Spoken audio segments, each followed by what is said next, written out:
Shit, son. Like the little end bit.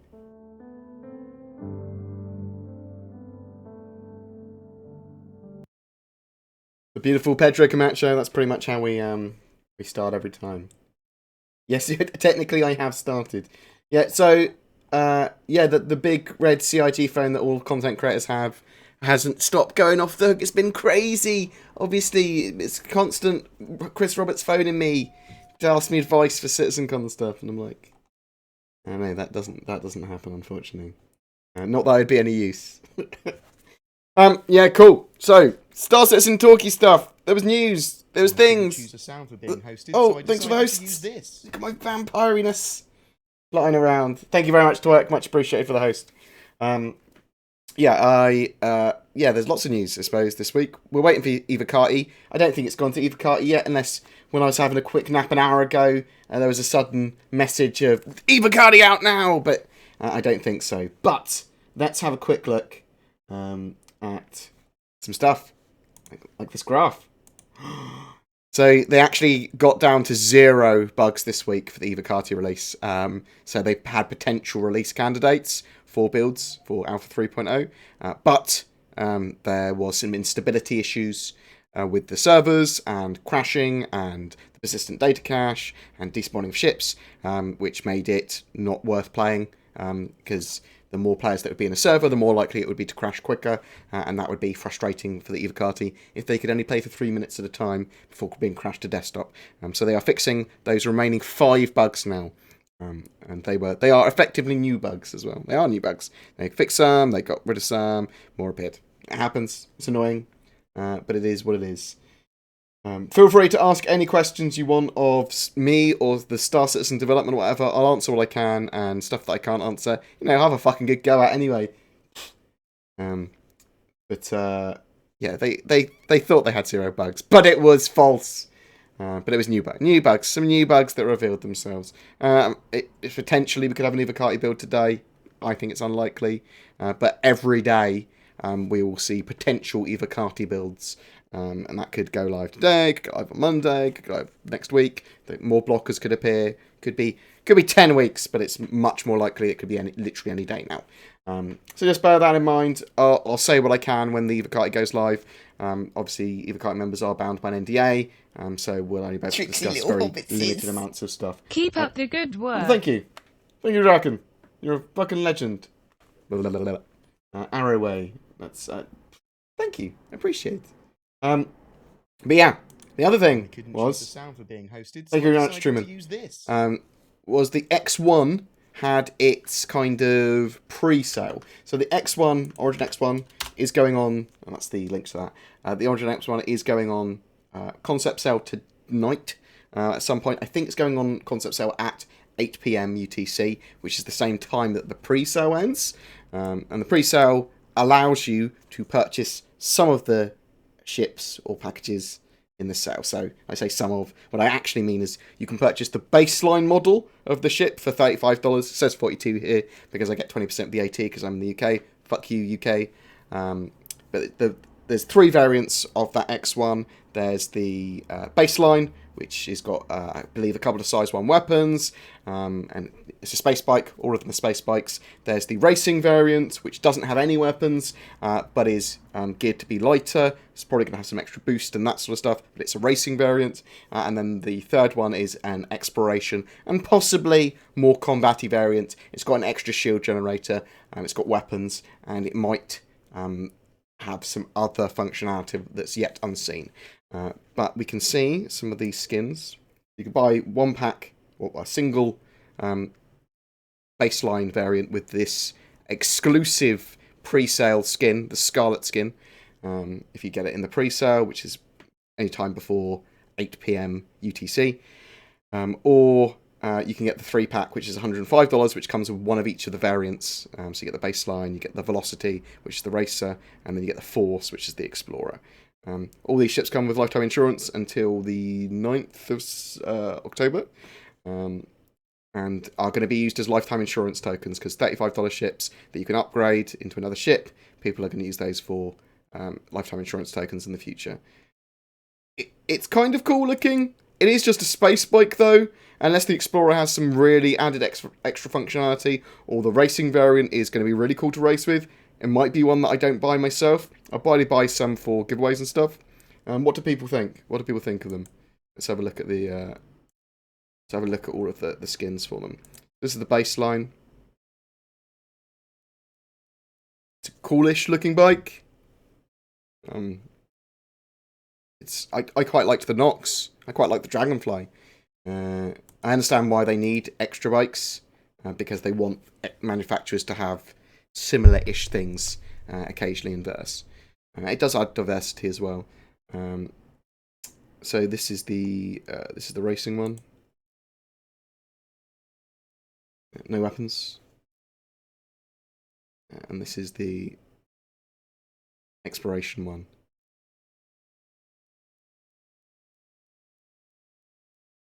And that's the Scarlet variant skin.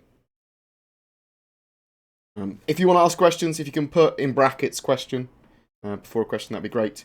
And if I don't answer your question, you can feel free to ask it again. Don't spam it. Just ask it every so often, every like 10 minutes or so. Some questions I might not be able to answer. Some I just won't see, so just be aware of that. Yeah, it's an open canopy space bike, effectively. I suspect as well there will be, in the future, classes of race where you'll only be able to fly open canopy ships in one of them. So that would just be the Nox, the Dragonfly, and the X1, that sort of stuff.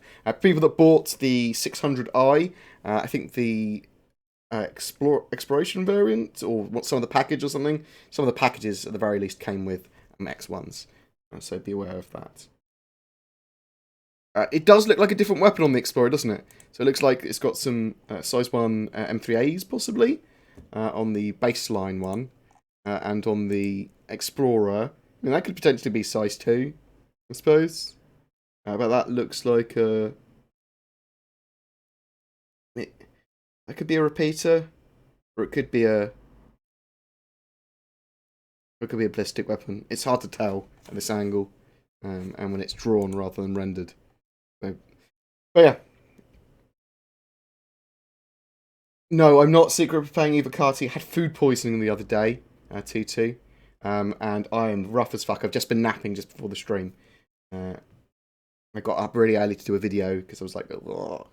And it's like, I want to get the headlines out before for the ship buyer's guide, basically. Because I'll probably get a ship buyer's guide out as soon as soon as we know more about the X1. Yeah, so potentially you could use it to get lifetime insurance on a Super Hornet, not your current Super Hornet. So you basically, the idea between of these lifetime insurance tokens is that you buy the ship, for example. I'll link it there. That would be $35 unless you're in the UK, which is $42.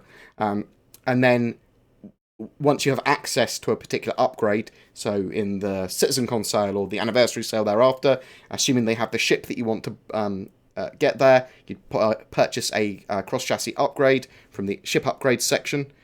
Let's go over there now. You need to pick your X1 if it would let you pick an X1. It won't let you pick an X1 during the actual pre-sale apparently, but you'd pick your X1. Let's pretend the Dragonfly Black is the next one, and then you pick the ship that you want it to upgrade to. So the ship has to be available for you to upgrade to it. But then the ship you upgrade to has lifetime insurance as well. Lifetime insurance isn't going to be that big a bonus, but if you can get it, you might as well, because it's going to save you UEC in game, and it's something you might as well have rather than not have. I don't think people that get in later are going to be like, oh my god, I haven't got lifetime insurance, I'm fucked. Capital ships with lifetime insurance, however, might be pretty cool. It's a celebration. What's going on? Oh. It's a celebration. Do you think CIG will actively push updates once 3.0 is out, or retain what appears to be their standard of keeping high-end major changes before any release? They are technically able, because of the Delta patcher that's coming out with 3.0 as well, to push that content out to us quicker, or at least more often with smaller changes. There's Matt Sherman was talking to me and has talked to me about this multiple times. There is obviously the methodology they have for patches. They want high quality stuff, but 3.0 is the kind of foundation of a lot of technology in the game. And lots and lots is in this patch. So future patches are likely just to contain single gaming mechanics, and patches in between that might have hotfix updates, graphic updates, balance stuff, lots of stuff like that. So we should see content a lot quicker, but it's unlikely that we'd ever see it as slow as this anyway, because we've literally been waiting like 9 months between patches, and there's possibly even longer than that now. So just bear that in mind. There is a methodology to it. They do want their quality trumping everything else. Oh my god! Keep up the great work, Bored. Jesus, $50. Thank you very much, Papa Boone, legend. Oh fuck, 98% towards Scarlet. I didn't even realise people have been donating. We've obviously had some donations while I've been offline. I'll find out who that is and thank them where I can. Thank you so much. I am going to be probably buying a 8700K i7 processor when the Coffee Lake comes out. I need to see the hands-on third-party reviews first, because if it's not appropriate or the Threadrippers are better, then I'll get a Threadripper. I was going to buy like a new case and coolers and stuff like that as well, but I've reached out to Noctua, who make the really cool air coolers, and I was able to get some bits and bobs from my old Noctua air cooler, so I can just use that. I might use my old case. I'm thrifty as fuck. Okay, I'm super thrift.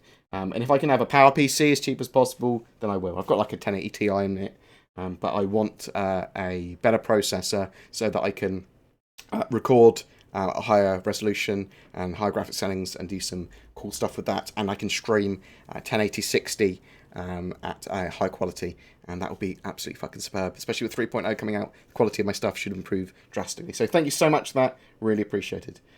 That's my CPU I'm aiming for, the 8700K. So there's some other stuff news I want to go through as well today. Feel free to talk about the Origin X1. I'll answer some questions about that before we move on. I will talk about the SSD stuff in a minute. I believe that's just marketing, but we'll talk about that in a minute. So that's one of the other things I want to go through. Citizencon link. How does non-Evocati people know that Evocati has started when it's time, unless announced in ATV? The Evocati release will probably be announced more publicly, even if it's through a leak on the Reddit and stuff. The Evocati people will know because they'll receive an email, and they'll probably get messaged. So the Evocati are pretty switched on. I, however, am an idiot.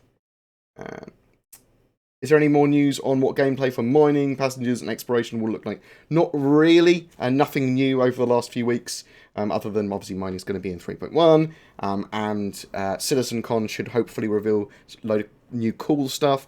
The issue recently is that the ATVs have gone into, from the cool feature kind of set, have gone into focusing on Alpha 3.0 and bug fixing and the burn down, so we've lost some of the coolness of the ATVs in the short term. Once we have Citizencon out the way and 3.0 has gone to a wider PTU release, I suspect we'll get the cool ATVs once again. Okay, I'm thrifty, but so my case is like a 30 quid case, and that sort of stuff. So anything I can save money on, I will. Like the back plate is made of duct tape and stuff for my my cooler. Like I retrofitted one together. I want to save money. If it works, it works. Oh my god, Jaden Cattrall. I can say his name almost. Thank you very much. Much appreciated, mate. There are also some people were asking me about this because I hadn't put the emotes up yet because I didn't know how to. YouTube now has sponsors, which are the same as subscribers on Twitch. If people wanted to do subscribe or sponsor, at the moment it's cheaper for you to subscribe on Twitch because it's half price. So thrifty, thrifty. We will look at that in a minute.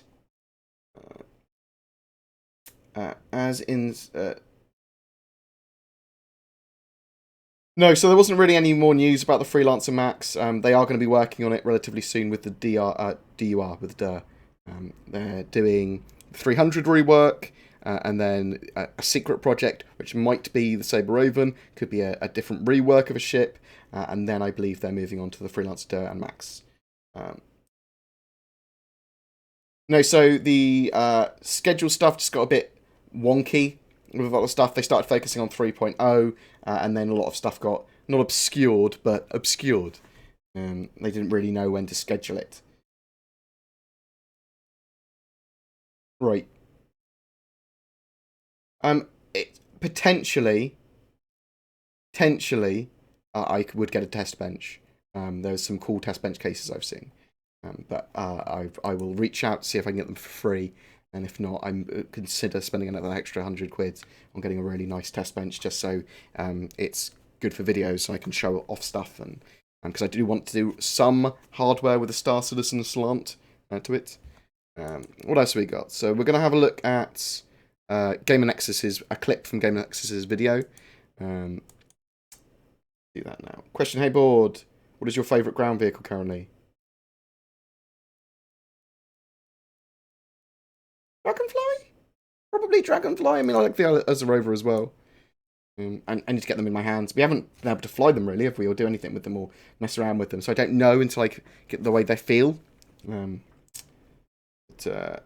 let's have a look at this, because this is got some Citizencon type leakiness. So this is Games Nexus. Steve Buck. He's a contract. So many spaceships. Thank you very much, Vectornaut.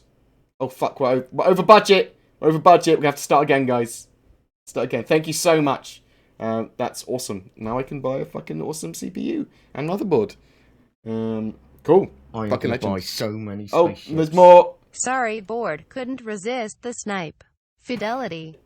Fidelity. Thank you, Blue. Very much appreciated. Right. And let's have a look at this.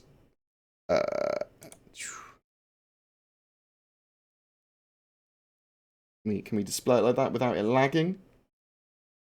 H370, H310, and B360. So someone sent in the first quarter of. Someone sent Gamers Nexus a leaked Intel document with some of their stuff for their Coffee Lake 8th Gen CPU stuff, which I'd look at and went, well, that's pretty cool. But also some stuff about their new Optane drives and Star Citizen and Citizencon.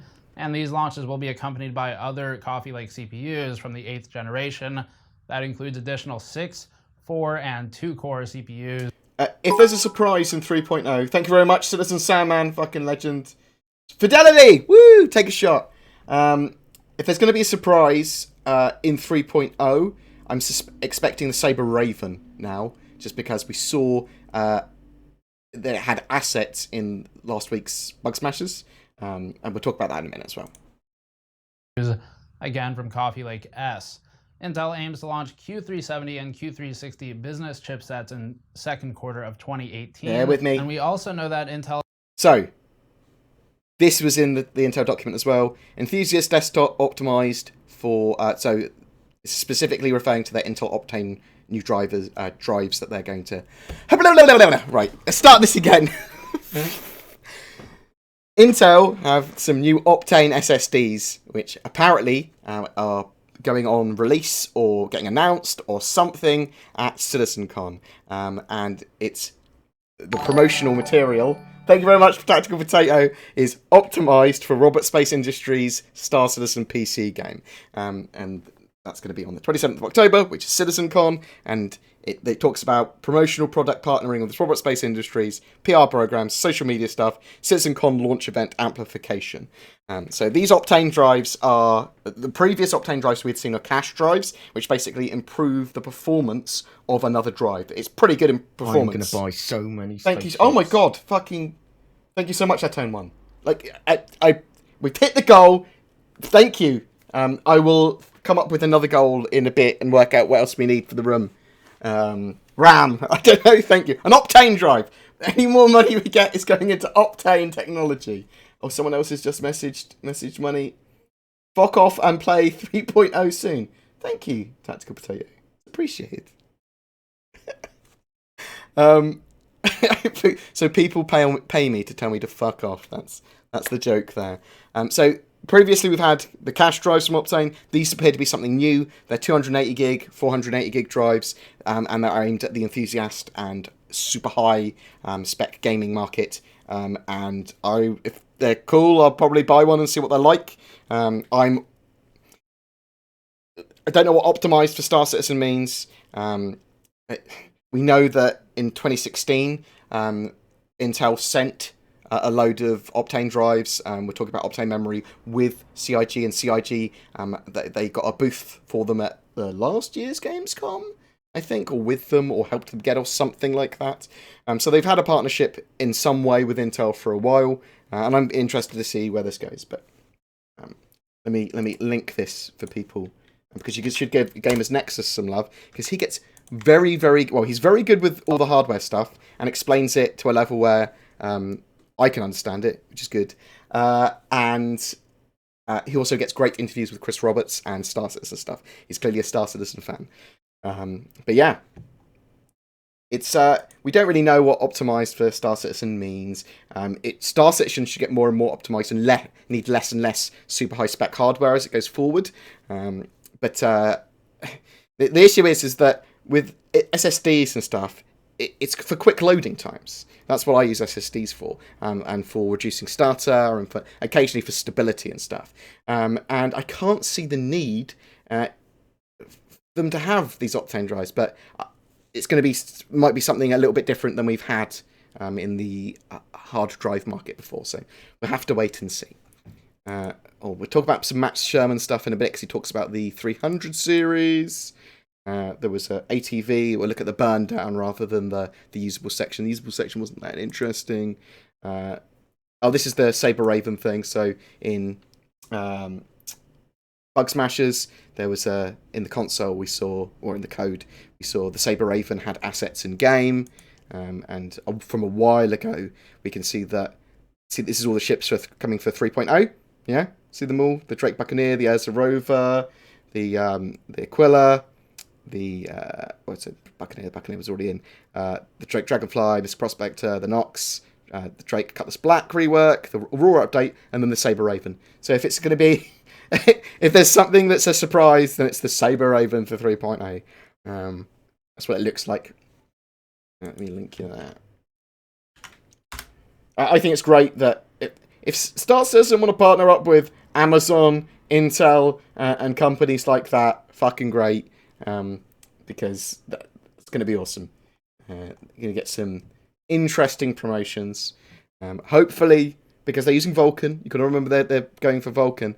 It's hopefully not going to be optimized towards NVIDIA or AMD or Intel or anything like that.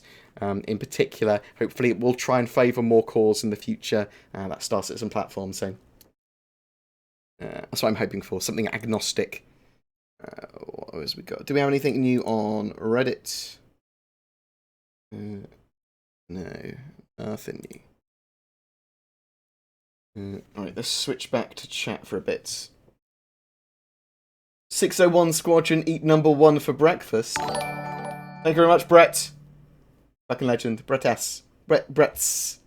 I have an Avenger Titan. Do you think it can be outfitted in the future to be an explorer? I think you might be able to do some short-range exploration with it. I would have suggested that a better choice might be the 315p. Although the Avenger Titan is going to be relatively multi-role, so you might be okay. Short range though, nothing super long range. Oh my god, Zipper Thank you very much for the cheer. Very much appreciated. Saber Raven, I don't know, because it could be a super saber, it could just be a skin and weapon loadout. It could be a whole new variant which is built for e-warfare or interdiction or super stealth, or I mean, I think a lot of people want it to be the super saber, like a Super Hornet equivalent to the saber. We don't know. Do you think we'll ever be able to see a satellite burning up as it falls into a planet, and know a job opportunity just opened up to bring a new one into the system? I think you might get that as part of missions, maybe? Having stuff fall out of planetary orbit and stuff that's a station and a point of interest, I don't think they've talked about before. Get you a case too. Oh, get me a case too, thank you. Thank you, Decker. Much appreciated. Okay, yeah. Yeah, we'll look at test bench and stuff. There's actually a cool one. Bring it up on the screen. People want to buy me shit. Decided to use this. Oh my fucking god, thank you so much. Thank you for all the hosts. Thank you for all the love, guys. Much appreciated. Sorry I'm a little bit out of it today. Bench tables. So, I really like the look. Okay, so I really like the look of this case. As a, but it would be really cool because you could just take the top off and you could move around components, and I could do it for hardware reviews and like all with Star Citizen, maybe a little bit of VR kind of edge, and talk about hardware and is it worth it for Star Citizen and that sort of stuff. And it looks really cool. The only issue is that you need a riser cable coming from your motherboard to go into here, so that you can have the graphics card there. And I'm worried that I'll either lose performance because of the riser cable, or I'll get crashes and explodes, or it'll be shit in some way. So if anyone's used riser cables, 16 times riser cables before, not for Bitcoin mining, but for gaming, please tell me and if it works, or if it doesn't. I could consider getting this case because I fucking love it. Yeah, sorry, that's my rant. Because people are donating money, no, it's all dollars. I know you're not allowed to stream 3.0 Evocati content, but can you just film yourself playing it without showing the monitor or saying anything about it and such? No, I wouldn't be allowed to, I don't think. If stuff with Evocati might change this round, I doubt it, though. There are lots of like charity events coming up. There's lots of promotional stuff that could potentially CIG might want streamers to stream the game, even if it's not ready for public consumption. Though I suspect if it was at that stage, it would go to PTU anyway. But no, I at the moment, as it stands, no video. I'm not allowed to record. I wouldn't be allowed to stream, and I wouldn't be allowed to talk about patch content. You wouldn't technically be allowed to say that Evocati has started, but I think that would be okay to do. It would be on Reddit anyway. Someone would have leaked on Reddit. Since Star Citizen isn't like Elite with 200 billion stars, how exploration works. So there's still going to be, well, each of the moons is bigger than in pretty much any gameplay area of most games, even with games that have exploration. So there's going to be lots of stuff to discover and find on the ground. There is going to be anomalies and missions that come up. Things that spawn in the verse, things that may only be visitable once, possibly. I hate to use the term instantized because it wouldn't technically be instantized, it would be missions spawned in. So there's going to be lots of stuff to find, there's going to be lots of encounters. They haven't fully fleshed out these exploration or science mechanics, but like with the Endeavour, for example, there's going to be, you're going to be able to use the big telescopy thing to scan down cool anomalies. You might not be able to visit those anomalies, but you'll be able to scan them down and find them. The Carrack is going to allow you to go to the edges of systems and float around and do stuff in asteroid fields. And some of these areas are going to be absolutely massive, like thousands of times the size of Earth or whatever, an actual explorable area that's tangible. And that's why they needed so much procedural generation or procedural assistance in this case. There's going to be aliens to find, there's going to be flora and fauna flora to find, so plants as well. There's going to be lots of cool stuff, but I don't know exactly what, and I don't know exactly how the gameplay is going to pan out. All I can say is, as they start to tell us more and more about the gameplay, then we need to influence it. So if we don't like something, if we don't like survival mechanics, or we do like survival mechanics, or whatever, we tell CIG, we keep on giving our opinions, because that helps shape the game, and is important as hell. Is it already known where Ruto, the other NPC besides Eckhart, is located in the 3.0? No, but I'm expecting it to be the new electronics shop in Grimhex, because they kind of hinted that Ruto was there. They said there was a new NPC there, basically. A mysterious new NPC. I think he might be a hologram as well. It's a hologram of Ruto. I can see through your case. Okay, thank you. That's, yeah. Creepy. Creepy sexy. So they currently have plans for 120 systems in Star Citizen. they're certainly not going to be all at release. There was that the incorrect translation and or miscommunication where they said that there was going to be 5 to 10 solar systems at release to, I think it was GameStar or something. If they were talking about beta there when the game is more mainstream and playable early access styly, there's going to be 5 to 10 systems, so I'm expecting that in 2019 for us to have a beta and something like that, on something of that scale. But 120 systems, maybe 50 systems for release, being optimistic, and then they'll add more systems in every month or so. Because once they have one system fully built out, it's not actually that hard for them to build out more. I mean, potentially at release, we could have all 120 systems, but they do need to build out hero assets and flavor points and very bespoke custom items for each of the systems and each of the planets to give them that unique charm. That's what takes the long time. The actual procedurally assisted nature of the planet building, and hopefully with cities as well, procedural cities, it's not going to take them so long to do stuff. I'm a little bit rambly today, so I apologise for that. Are you allowed to say when Evocati starts? I don't know, but probably. As long as it appears somewhere and it's not breaking NDA, I'll say it. I will literally say as much as I can. I'm not going to be fucking cagey about stuff. Oh, okay. Gamers Nexus says that on Riser with Riser cables, you barely drop any performance. I'll just make sure I find a good Riser cable that's not £1 billion, because I was seeing them at like $70 or $80, but there's also one on Overclockers that was like $5 or £10, $15, whatever. NDA. Do you think people can optimize their ship for a certain thing, even if it wasn't made for that thing? Yes, 100% Goose. You can optimize your ship for particular roles and stuff, even if that's not the main intention of the ship. Obviously, that might not be the best idea, but it might be the best option that you've got in your situation if you don't have access to the other hulls. So Star Citizen's universe is going to be tiny in physical space compared to Elite Dangerous and No Man's Sky's universe. It's going to be about a fraction of the size, but the actual playable, detailed area, with the actual detail, is going to be 1 billion times better. And the area that doesn't look the same, it's hard to explain what I mean here, actually. Fidelity. This detail and the bespoke nature of stuff in Star Citizen, that artist-driven cities, the artist-touching of the buildings and the modular nature of it should mean that we get huge amount more actual gameplay that's fun than you would in Elite Dangerous or No Man's Sky. That's the kind of the ambition for that. But there's a lot to do. There's a lot of mechanics. There's a lot of in-depth nature to exploring and moving around planets. There's cool stuff everywhere. That's the idea. It's very full, that universe. As I said, I apologise about rambling today. I'm a rambly mood. We'll put that in the title of this when it goes up. Have you heard anything about the Redeemer? It's a low priority ship at the moment. Don't expect anything this year on it. It will be worked on eventually though, and I suspect it will be heavily reconcepted, more so than the Cutlass Black was.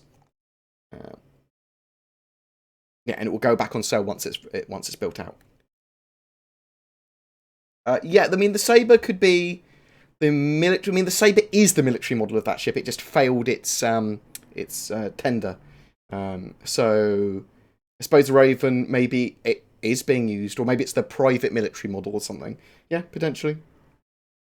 How do you think the redesigned 300i will differ from the current design? Well, Matt Sherman was talking today or yesterday about the 300i and said it won't change that much from the way it looks, if you see what I mean. It'll always be recognisable as the 300 series.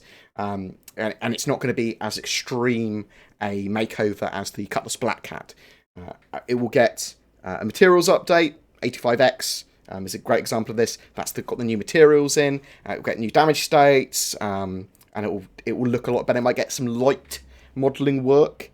It will have the new levels of detail and the damage states and that sort of stuff added, and hopefully should improve performance with it as well. But I don't think it will change in the looks too much. You will look at it and go, "Oh, that does look cool," like you did with hopefully you did with the Hornets. Do we know when the Tumbrils Cyclone will be playable? Very likely that it's going to be next major patch sort of thing, if not before. So assume 3.1. These smaller vehicles that don't have any extra gameplay elements should and I say should because I'm not a developer and I'm not assigning assets myself to these tasks, it should be a lot easier and quicker to build out than some of the larger ships or ships that have gameplay mechanics, or ships that have different sizes for stuff. So, yeah, the smaller vehicles, the engine already supports that. And it doesn't need as much balancing because they're less effective. You're not going to be dogfighting with them. They're not as competitive. Do you see what I mean? They don't appear in Arena Commander, and people aren't going to be complaining about them so much. So they should get in quicker, and then get fixed when they're in. So the Evocati build releases tomorrow. How long would the time be until release? We don't know. So the Evocati phase is literally there to catch any other bugs, to hardware test, to stress test, to look at other stuff. This Evocati patch, the first one we're going to get, is focusing on basic gameplay, core gameplay, and travel traversal. So the idea is that we can move around the universe, we can go onto planets, we can move around the planets, but cargo might not work properly, it might crash or have issues. Some of the missions might have issues. Some of the NPCs and subsumption and mission givers might have issues. So this patch is focusing on a particular thing, and then they're going to be fixing other bugs while the Evocati test that. Potentially 6 to 8 weeks for a live build. Wider PTU sooner than that, hopefully. I need to be a bit more, sensible with my assumptions when it comes to Star Citizen. I'm very wrong. No, I'm very enthusiastic and naive when it comes to dates a lot of the time, because I'll see something and I'll be like, oh great, that looks like it's going to be this week, because I thought 3.0 was coming out around Christmas last year, and we saw what happened. It's still not out. So I will try and rein back my hype and give more concise, reasoned timings, if I ever do give timings.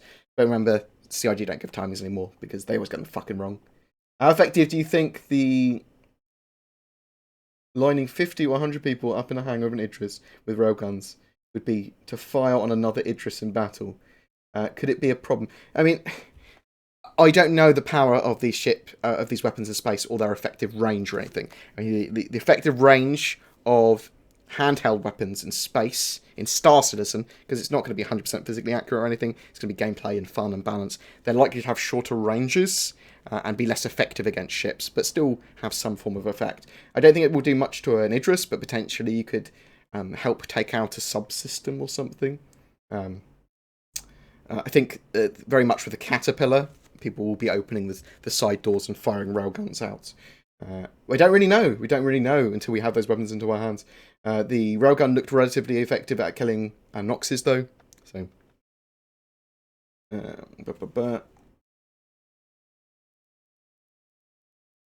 100 railguns would be a lot, though, wouldn't it? I think that would be quite laggy. This is pretty early to think about, but one can wonder about this concept. How will industrialization work? In Eve, you basically click a bunch of windows. So a lot of it might be automated. We might not be involved at the higher level of crafting, or we might. We don't 100% know. They do. It does look like they want to do player bases. It does look like they want to have like creation of drugs and that sort of things in game and farming. So it's quite likely that we will have some high level crafting. We might be able to be in charge of or make money from factory nodes without actually putting in what they're producing. They might be like more civilian on a planetary level, literally building ships and things, and you might be able to have shares in them and stuff. I don't know. With the economy stuff and with the industrial stuff, it is something that excites me the most about Star Citizen now, because I will very much be a economy and industry player. That's my channel will focus on mostly. We'll do a bit of everything though.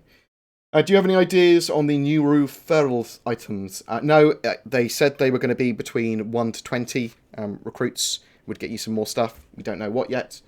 Maybe more at Citizencon. Maybe we will find out more at slightly towards the end of the year. I don't know. How do you maintain positivity through all of the delays? Some streamers are showing fatigue. I'm not really much of a streamer. I create YouTube videos mostly, which is much easier than streaming because I don't have to do anything interesting every day.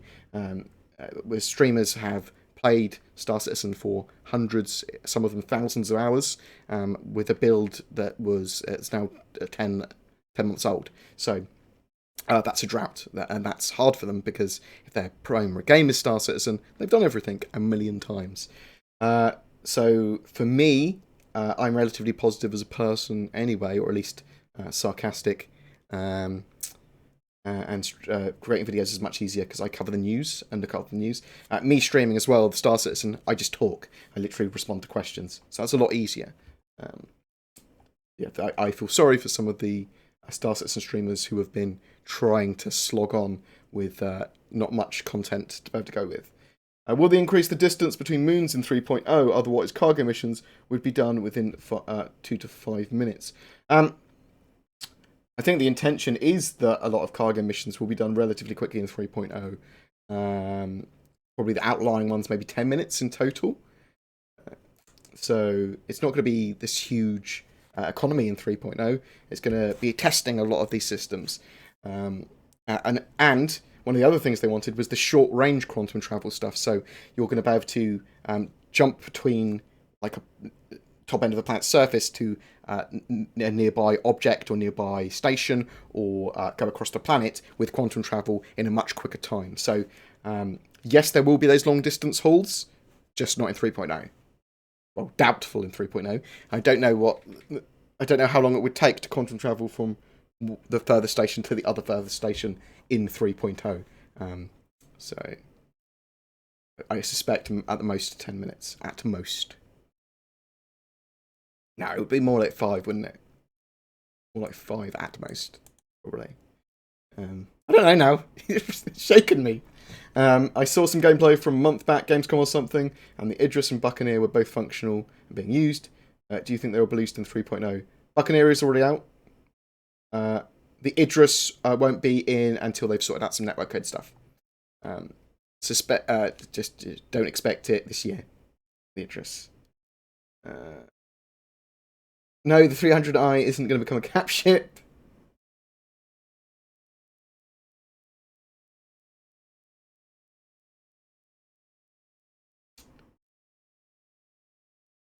No real information on bounty ships. Let me have a look.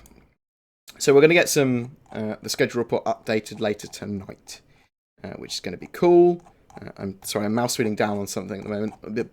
You can hear my mouse wheel maybe. Oh my god, I wish I get the free flow one. So let's bring this up.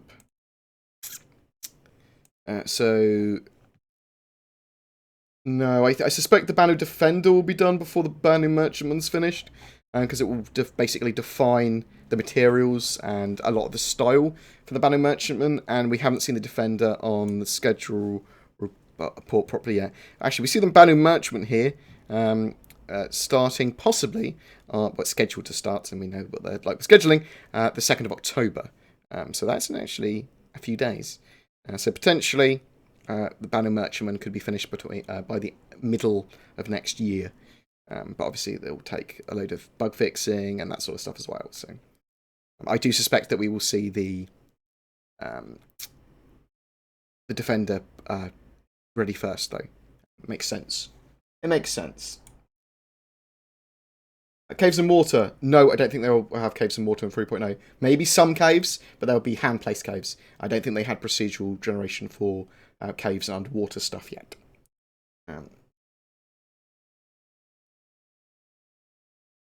What is the best dogfighting ship in your opinion? So currently, almost certainly the Super Hornet. The other ships will come into their own once the Persistent Universe is more fleshed out. Because like stuff like the Saber, I prefer it because I like speed and I like the potential to have different equipment and tech and first strike.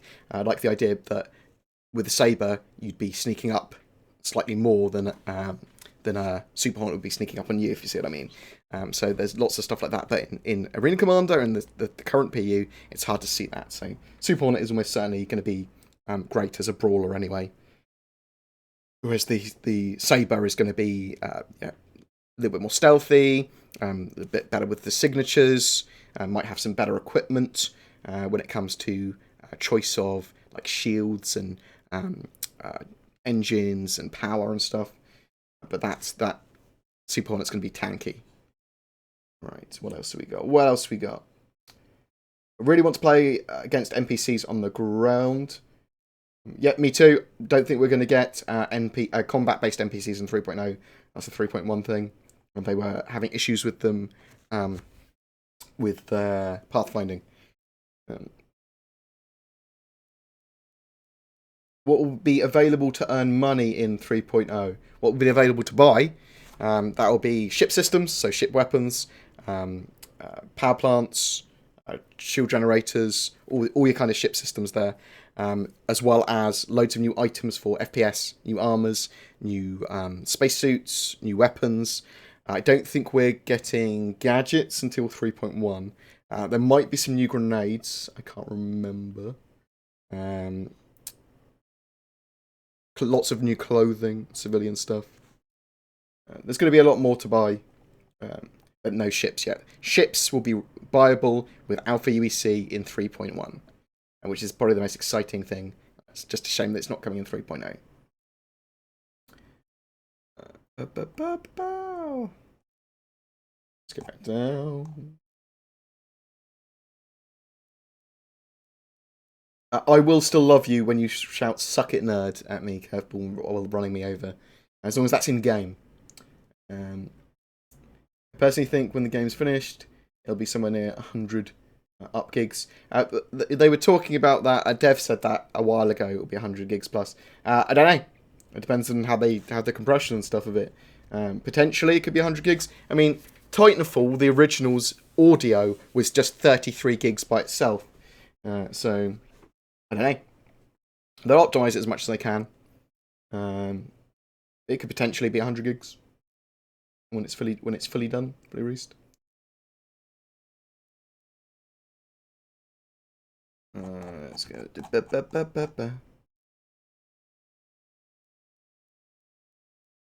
Oh dear. Oh my god, I'm 10 minutes behind. When is the Game Changer going to go on concept sale? We don't know. I'm assuming Citizencon, so assuming the 27th of October. When will the pre-sale end and the actual X1 sale and variant start? I believe at 8 PM UTC today.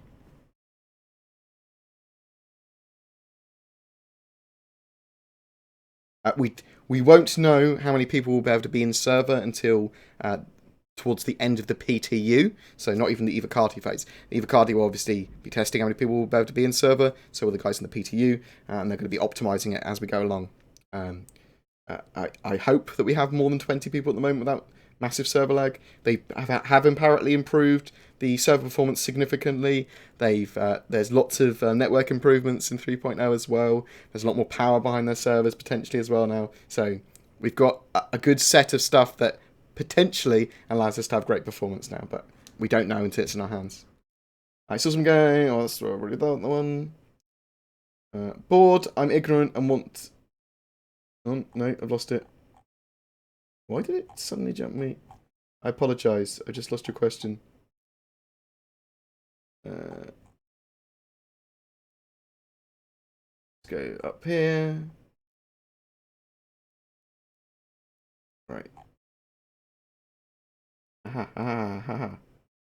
Bored. I'm ignorant. I want to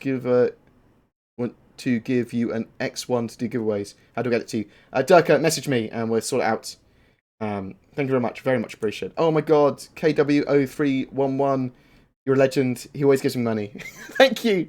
What up, man? Why do you think they have been so silent about Squadron 42? I don't 100% know. Squadron 42 for them is this sort of like secret marketing project almost, isn't it now? Typically we see it at Citizencon. Don't know if we're going to see it this year. There was, they said,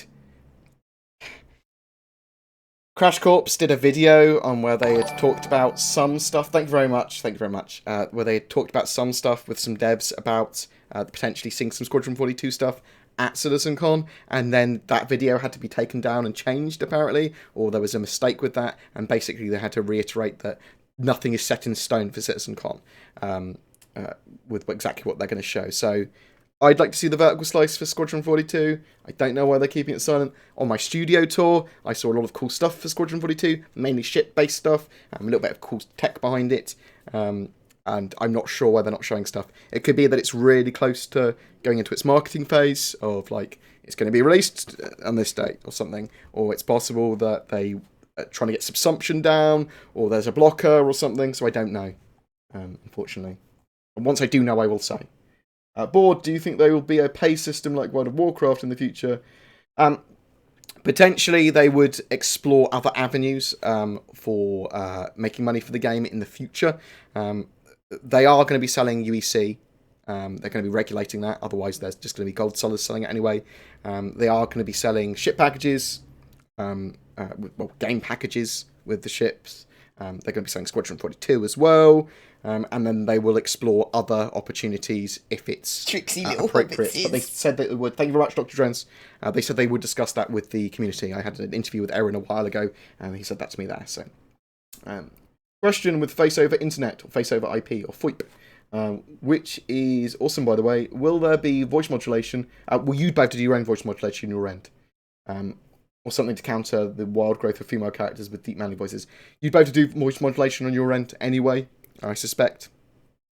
The other thing that I was thinking that might be quite cool with it would be to pre-record a video with voice modulation and stuff on, and then have the camera pointing at that, and it could do your expressions like as a performance. So, if you wanted to do a cool speech, you could actually pre-record it. The ship, the game changer is a ship. Southern Cross, 100% is a ship, confirmed by Ben Lesnick. It's a ship which is a big civilian job, yeah. We'll keep on almost saying stuff about it. Guess you've ignored me on YouTube, so I'll ask here, since you have a decent PC for streaming, VR, etc., do you mine cryptocurrency when you're not working? No, I don't. I have actually talked to my friend about that, and he's like, it's not worth it at the moment. It will basically wear down your hardware and stuff. It's not worth it unless he basically identifies some sort of cool new cryptocurrency that he thinks is worth mining. So maybe in the future I would, but I don't want to damage my hardware or anything, and it would cost it costs a reasonable amount of money to do it, and it is you have to know a bit more about it than I do. Like I'm not really super into cryptocurrency. I think it's interesting. They have updated the Gladius of 3.0. There's some love there.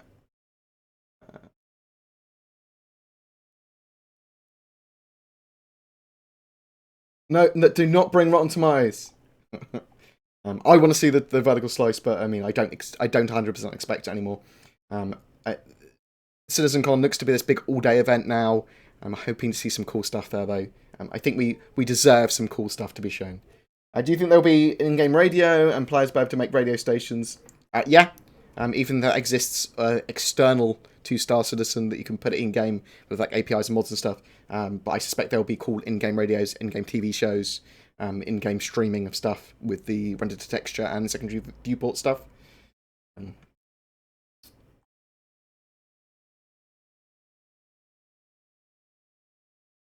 So outposts in the shorter term for 3.0 are going to be used for loot, for mission objectives, for resupplying your oxygen.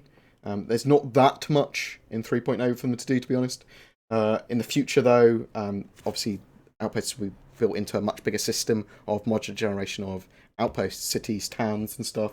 Could possibly be used for base building as well, but there'll be combat NPCs in them and things like that in the future. And they will have actual functionality as well. So they're effectively act like ships with power plants and potentially mining operations, science operations, that sort of stuff going on there as well. Go back, some more questions. Feel free to ask any questions you like. So, okay, so with anything they do to make money from, like, if they do sell UAC and everything, we just need to make sure we keep them honest. I've got no problem with doing it if they regulate it properly, because gold sellers people will be able to buy UBC and gold if they want to anyway, whatever they do, because that's the nature of online and MMO games. There will be gold sellers, people that mine gold and sell it on the grey market or black market, whatever. So I've got no problems with them really doing it as long as they don't make the game pay to win, and they can't and they won't make it pay to win. But we will. Everyone here, everyone on the community just needs to make sure that we keep on them so there's no bullshittery at all. There's something that's like, well, that could be pay to win. No tolerance for that shit.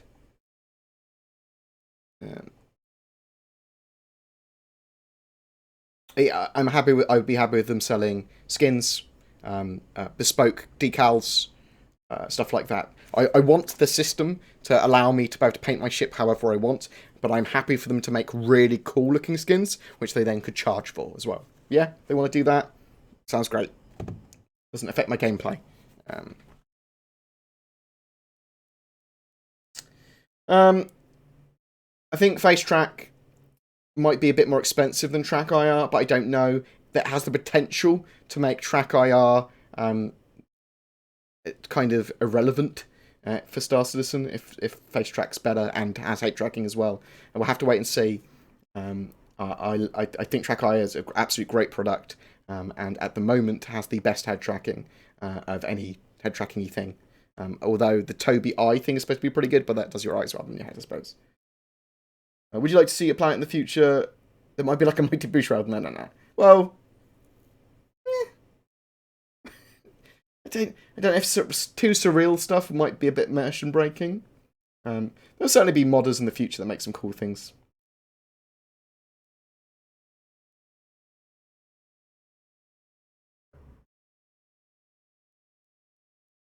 Yeah.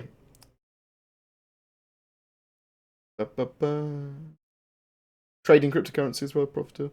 I'll look at it properly at some point. BoredGamer Radio will be my channel of choice. Thank you very much. You're awesome, BG. Oh, thank you very much, Wicked Rex. You're a fucking legend. Thank you. Thank you. I do appreciate it. I didn't expect people to be donating so much today.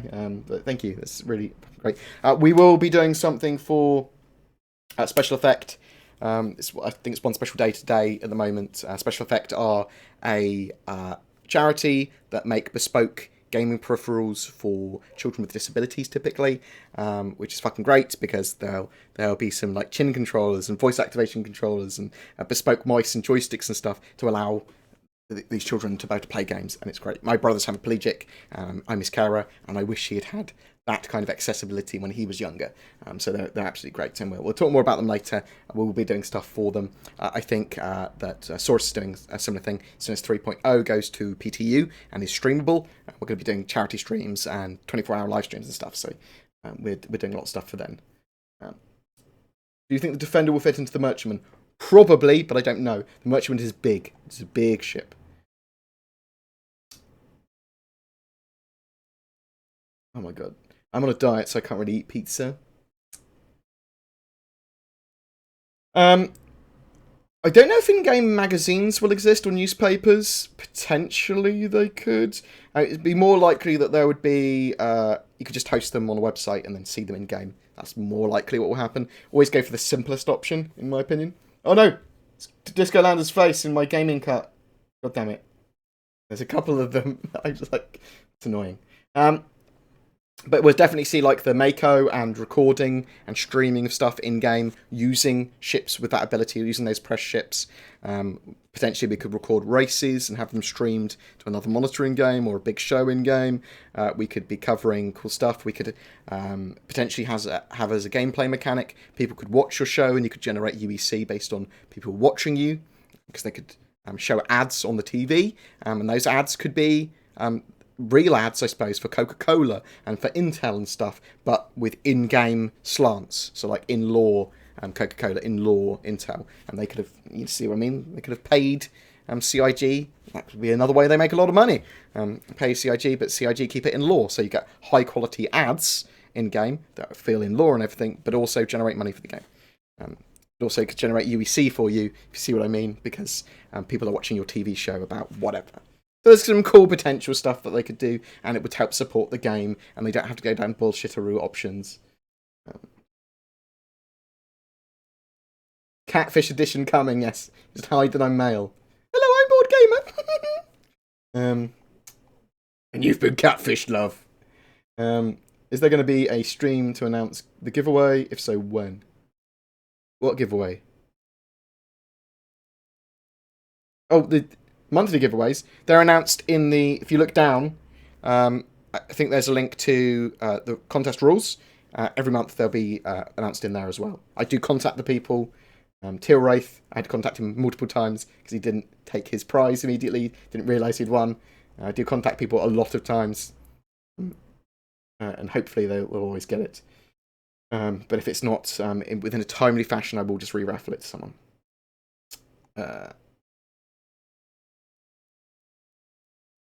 has CIG said they have started work on VR for Star Citizen yet? So, with all the stuff they're doing, they're keeping VR in mind.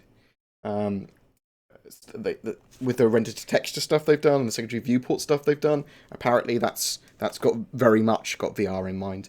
I think Faceware and Spectrum stuff, they're also been talking about VR at the same time. In that there was a Crash Corps video they did a while ago where they had talked about this. They talked about Faceware and stuff, and they talked about in the second Keep up the phase. great work. Oh my god, thank you very much, Rain Vixen. You're fucking more money than I know what to deal with now. Thank you. RAM, case, cool stuff like that. Stuff that I'd rather go for stuff that's useful for recording and streaming first before I go for anything other cool things. What was I talking about? I'm done. What am I doing?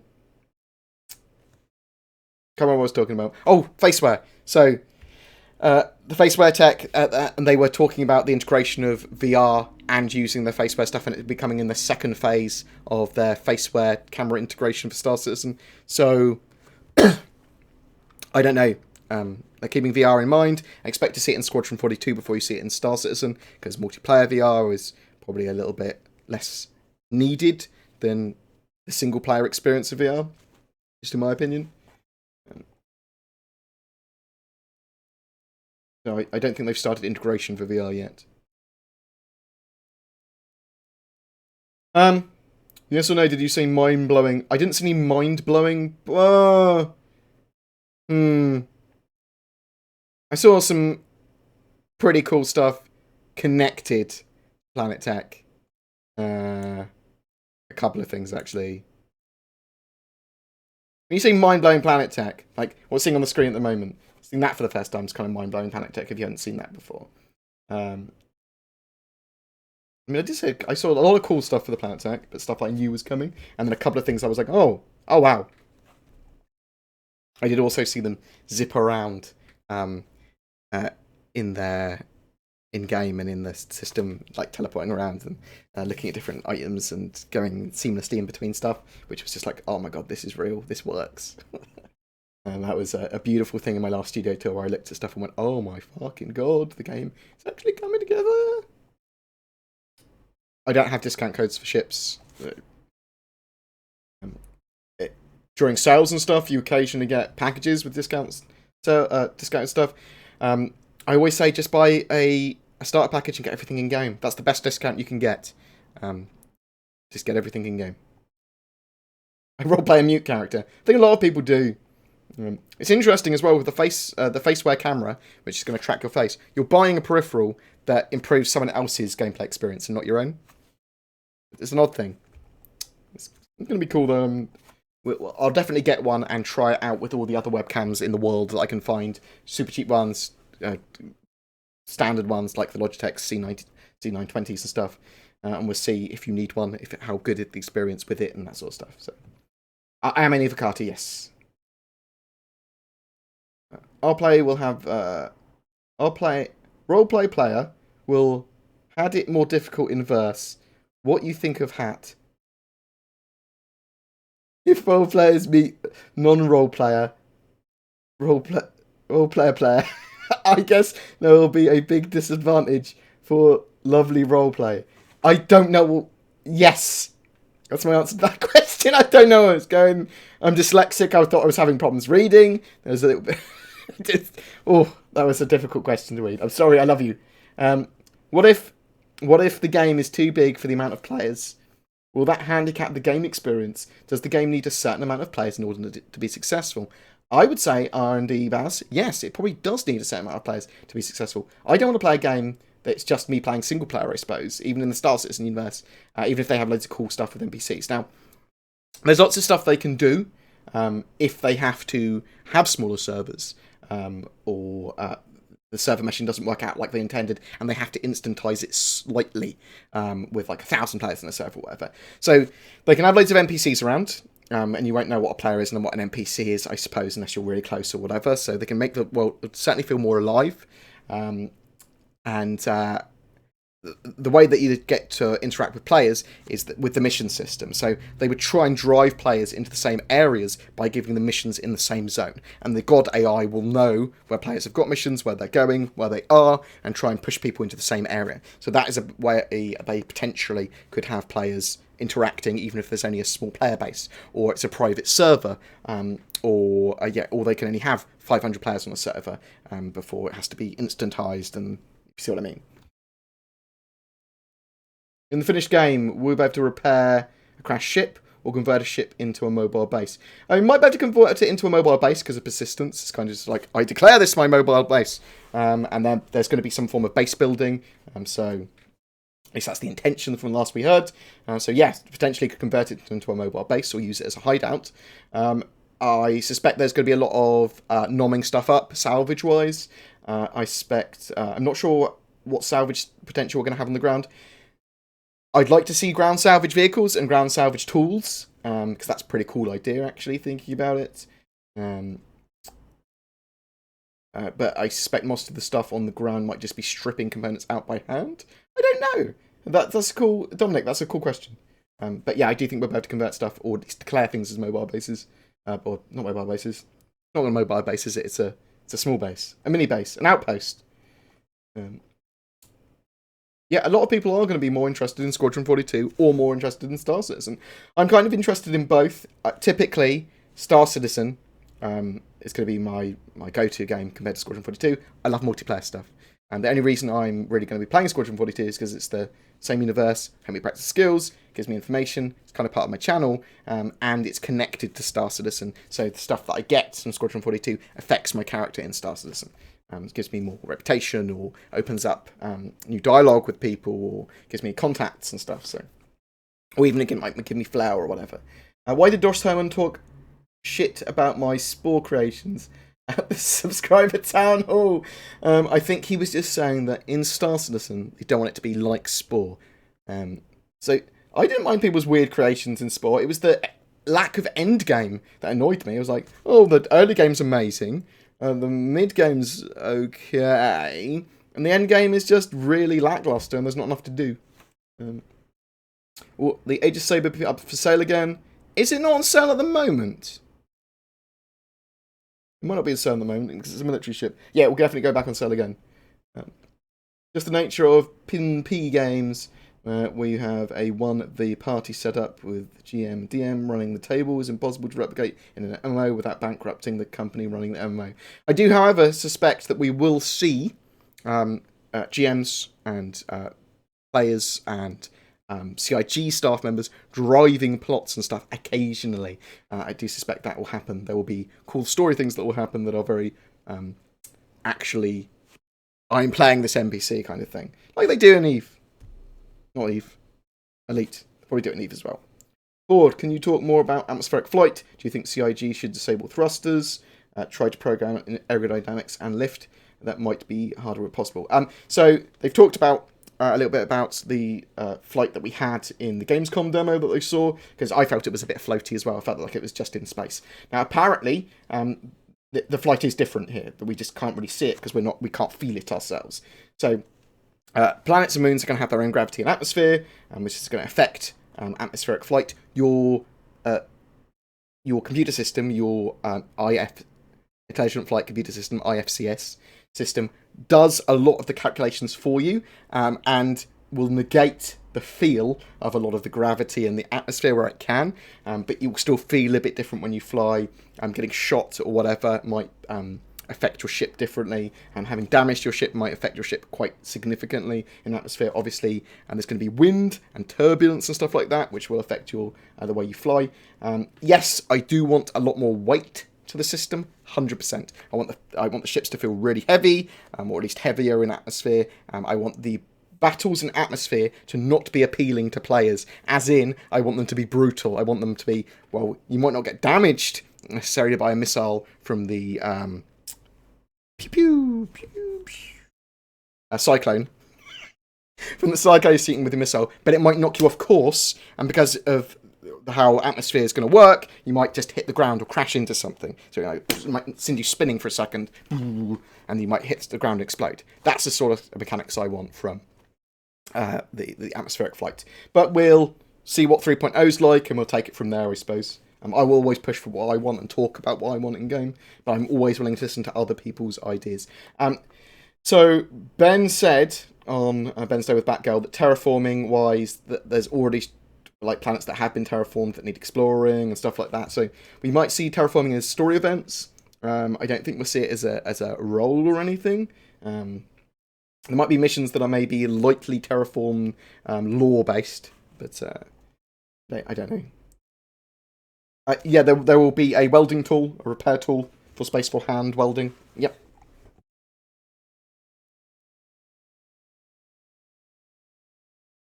Evocati is not currently a go, as far as I am aware. They got down to 5 bugs. They actually got down to 0 bugs this week. And then they discovered some instability issues with server crashing, with despawning of ships, with the persistent data cache, which they went, well, this could potentially crash very often and would be frustrating as hell to the Evocati, and we want them to be able to play the build. So it potentially we could have Evocati build any day now. They are looking at potential Evocati release builds every day, and as soon as they have one, they will release it. Bored, in the eventually released game, do you think your status as a prominent media personality will translate into your character? I will do as much stuff as I can in game. I'm going to push my channel with whatever direction it goes, Star Citizen wise. Like Star Citizen is going to be the main game I cover.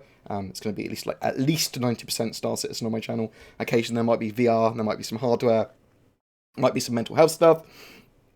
It might be some vlogs or whatever, but it's going to be 90% Star Citizen. A lot of that's going to be guides, and a lot of those guides, not all of them, definitely not all of them, but a lot of those guides are going to be economy and industry based. If there's cool stuff I can do with recording and doing media in-game, yes. I'm always going to cover the game news every week. I'm always going to cover patch notes every week, and rumours and leaks and that sort of stuff. I do want my channel to be like a one-stop shop for Star Citizen information of any kind, and that's what I've been trying to do for the last 2 years. So, and I think I've got a fucking amazing community, so thank you very much. And I do think that I'm getting a bit better at my craft, even though today I'm a bit flagging, a bit ranty. So I apologise for that. I do have quite a sore throat, so I'll grab a drink of water in a second. But yeah, I'd love to, anything I can do in game, any cool in game streaming. If I can do newscasts and be a news anchor in game that's not too cheesy, fucking great. Yeah, that sounds awesome. If you want to put brackets around your question, I'm much more likely to see it. Do you think the surprise for Citizencon could be the Cutlass Red and Blue? No, because they are still working on them as far as I'm aware. I think the surprise for Citizencon could be the Game Changer reveal, which would be a concept ship. It could be the Saber Raven, and I think we might see some cool, because the theme of Citizencon this year is exploring new worlds, I think. So we could see potentially some new biomes, some cool exploration stuff. We could potentially see jump nodes. There's lots of aliens. So I'm talking more animal aliens, flora, fauna, that sort of stuff. I'm quite excited actually. Those kind of events only work when you have a small enough player base. You don't immediately cause server disruption. For Star Citizen, on a big shared universe, those kinds of staff run events would become far more problematic. Yeah, that's a really good point. We saw, like, in 2.5, I think a couple of, like, CIG staff trying to run those Games Master events. I suppose it just, at that scale, is a bit insane. I do still suspect, Matt, that in the future, and I'm talking a long way in the future, there will be some cool story-type things, like they have with Elite. Well, I kind of hope that. But I suppose you can just go 100% down the player route. Where it can just all be run by players because of the nature of it. So, yeah, cool. Can you confirm or deny that the Game Changer has the Mega Maid ship? It's the Mega Maid ship for Space Wars. I cannot confirm or deny. Even when I was a Games Master in WoW, never did an in-game GM event. Okay. Would have led to service disruption. Okay, that's good to know. I like the fact you curb my enthusiasm when it comes to certain things. There's a lot of stuff I have no idea about, but I think would be cool. And I think that's a good few backers have some ideas with their Star Citizen, like, fantasy. Like, there's some bits of it that are very much sort of like, this would be cool, and I hope it's in there. But it's nice to have this, like honestly talks, like, that's unlikely to happen because wouldn't work on this scale and stuff. So thank you. Are you able to have real estate on planets? Well, they plan to have base building. So yes. But not in 3.0, not in the near future. Celestial bodies have real-time orbits in 3.0. I believe they do. I believe they have rotation and orbit, and the sun is a real sun. Thank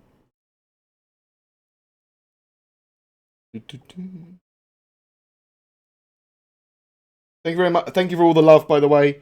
I've seen this other donations as well that haven't appeared on here. I will thank you guys. I have to do it in the next. I have to be in the next thingamajig because they come through on a different system. I don't know how you've donated actually.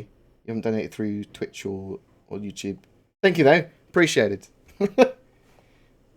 Is Elon Musk playing Star Citizen? No, but I will message him at some point on the Twitters. Do you think we'll see Atmo-only fighters? Oh. I think we might see planetary militia and more unique ships on certain planets that we don't have access to necessarily. And we might see Atmo-only fighters. We might potentially see civilizations that are only lightly spacefaring. I like the idea of going to a Vandal planet, if they do have planets, because I don't know if they do, and they might be entirely spaceborne, where they've got Atmo-only fighters. That'd be cool. Yeah, I suspect we might see Atmo-only fighters, maybe.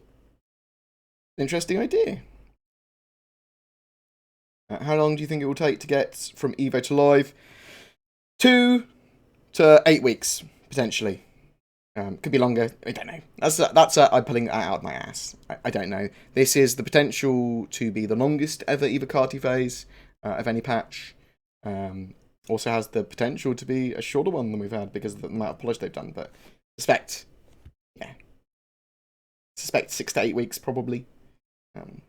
We'll know more every week because they'll keep on updating us.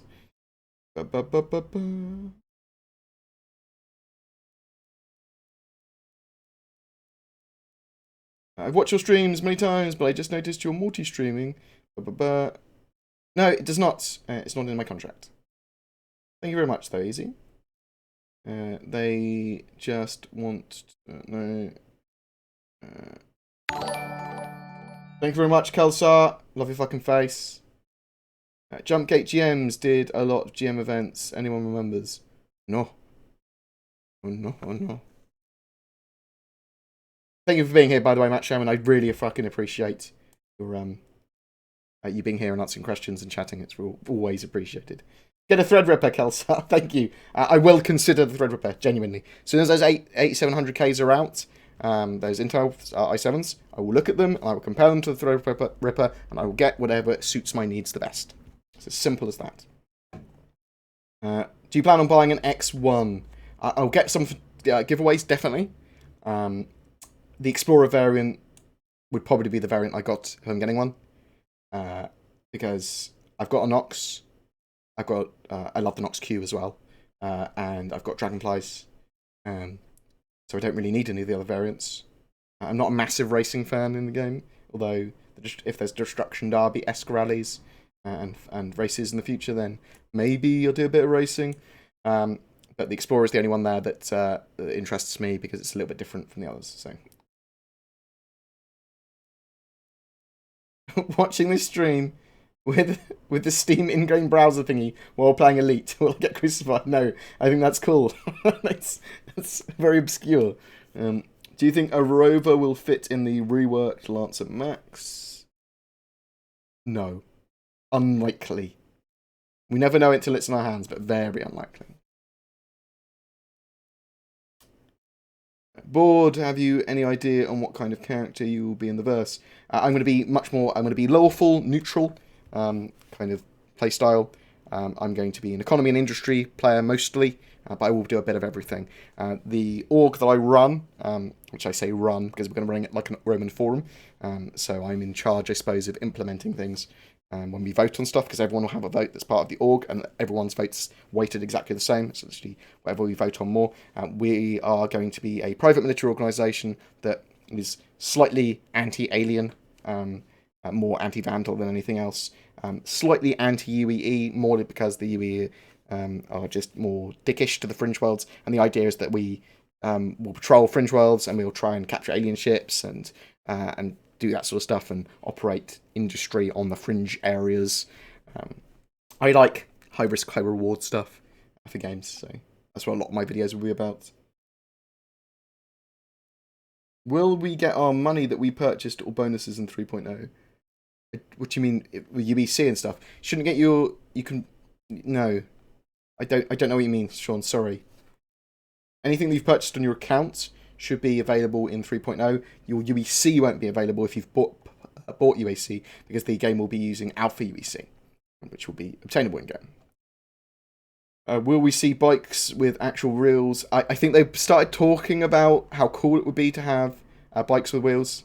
So hopefully we will eventually see a wheeled bike. Can we join your org? It's called Nomad Black. Yes, in the future, as 3.0 comes out, I'll activate it a little bit more and actually get some stuff done with it. At the moment, it would be people joining and it wouldn't have a direction. So at the moment, I wouldn't accept people. But when we actually, I need to look at it and make sure people can actually actively do stuff in the org and that we are active, so that people aren't bored and like, why the fuck am I here? You're more than welcome to join the Reddit or the Discord, though. Discord's probably a good chat to join. The link should be below. I do think that it's very likely that they will get server mesh working, where we will have everyone on the same server. Yes, I think that's highly probable.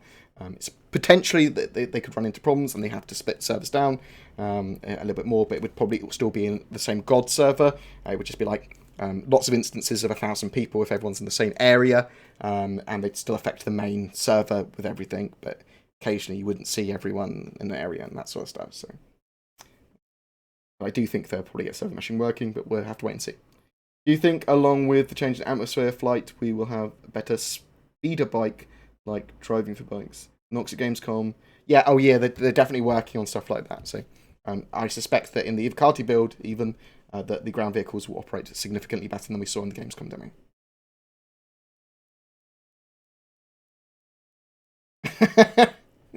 Careful, you are more than welcome to join. Pretty much everyone is.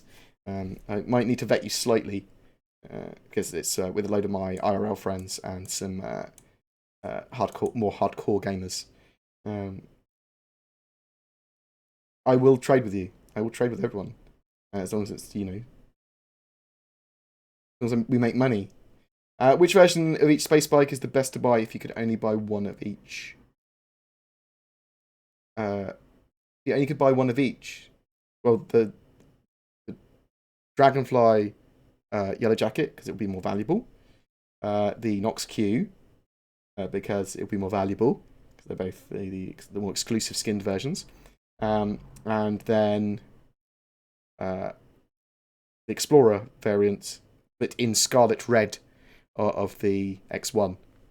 Although I don't like the red skin. Let's have a look at that again, actually. So,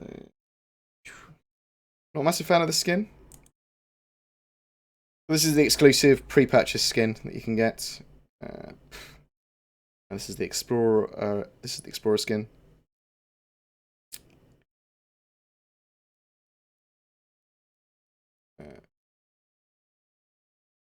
This is the racing skin. This one. I've got words then. And this is the base skin.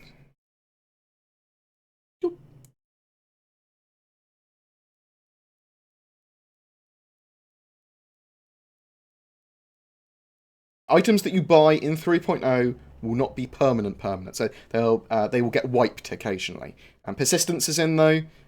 If you die with an item that you've purchased with Alpha UEC in game in 3.0, you will lose that item. If your ship explodes with equipment that you've put on with Alpha UEC in 3.0, you'll lose that equipment as well. Yes, they will disappear with 3.1.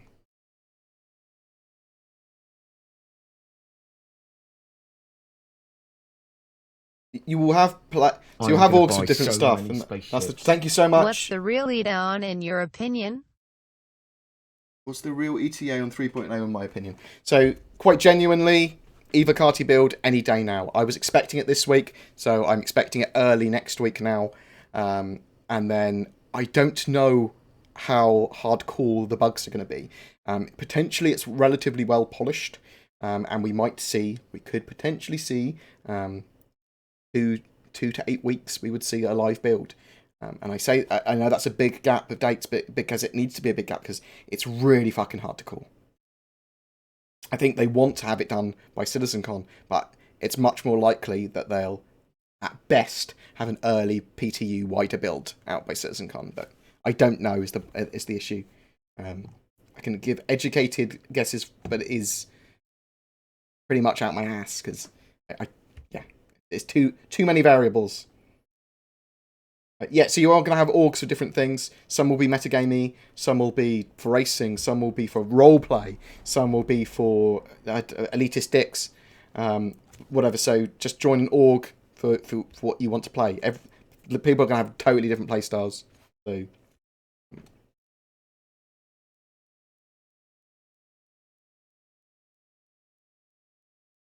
Do you think Vandal will have same behaviours as human AI? For example, they will walk around, sit in chairs, and eat lunch at the table. I think they'll have schedules, and I think they will have their own AI. Every alien will probably have their own AI. I think technically every NPC, whether they're human or not, has their own personality, effectively, which can panic at different ways and will react differently to different situations. So everything's going to be relatively bespoke in that regard, or unique anyway. I suspect that the Origin X1 Explorer, the one with the extra shield generator, will be pretty good in combat. I don't know the intentions of the ships really. I'm expecting that exploration version of the X1, the X1 Force, might actually probably be the best combat bike at the moment. But I don't know. Again, pulled out of my ass. It's just because it has that extra shield generator.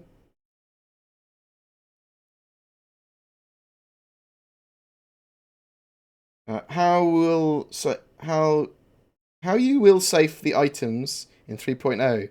Oh, so persistence is in. So when you log out, you will, assuming no one else is in your ship, and you will log out with your ship and all your items. And when you log in, you'll log back in with your items and everything.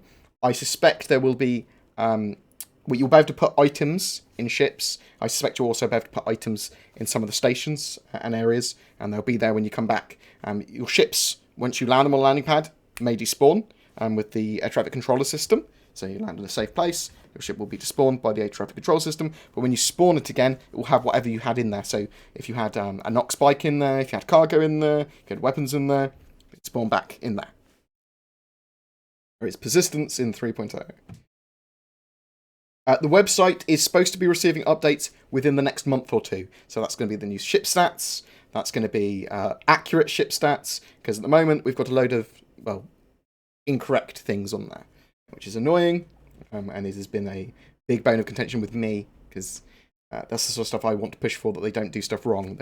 They had a load of information on there that was incorrect, that was out of date. And I think that is unfair to some backers. So they are getting it sorted. Will we be able to buy ships in-game instead of using real money? Yes. For 3.1, we'll be able to buy them with Alpha UEC. Obviously, they will occasionally be wiped, and we'll have to earn Alpha UEC again, and that sort of stuff to get those ships in every patch. Basically, assume that every patch will wipe Alpha UEC. But obviously, in the full game as well, we'll be able to buy everything in-game. Everything will be obtainable in-game. And I recommend, if people want to get the game, or they're going, oh, should I get this ship or this ship, just get a starter package and get everything else in-game. And then join an org, make some friends, borrow their ships. And you can steal ships in 3.0 and they'll be persistent. When you log out, do your player model become a random NPC? No. In 3.0, it will just, it's not GTA or anything, it will just despawn you after a little while. If not immediately. You won't be able to combat log though. So if you're in combat, you're not going to be able to go disappear. In 3.0, will they improve our ships by installing bigger power plants and the like? Yes, we will be able to change with item system 2.0 fully implemented. That's coming with 3.0. We're going to be able to change our systems out and do lots more stuff and buy new systems. So yes, you'll be able to have a lot more customization of your ship.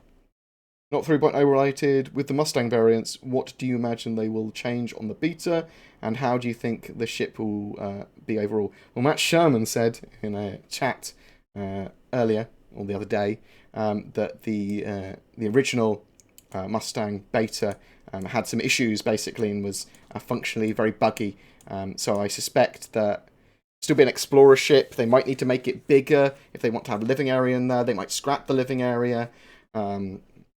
I don't know if they're going to be huge updates for the Mustangs, but I do suspect there'll be...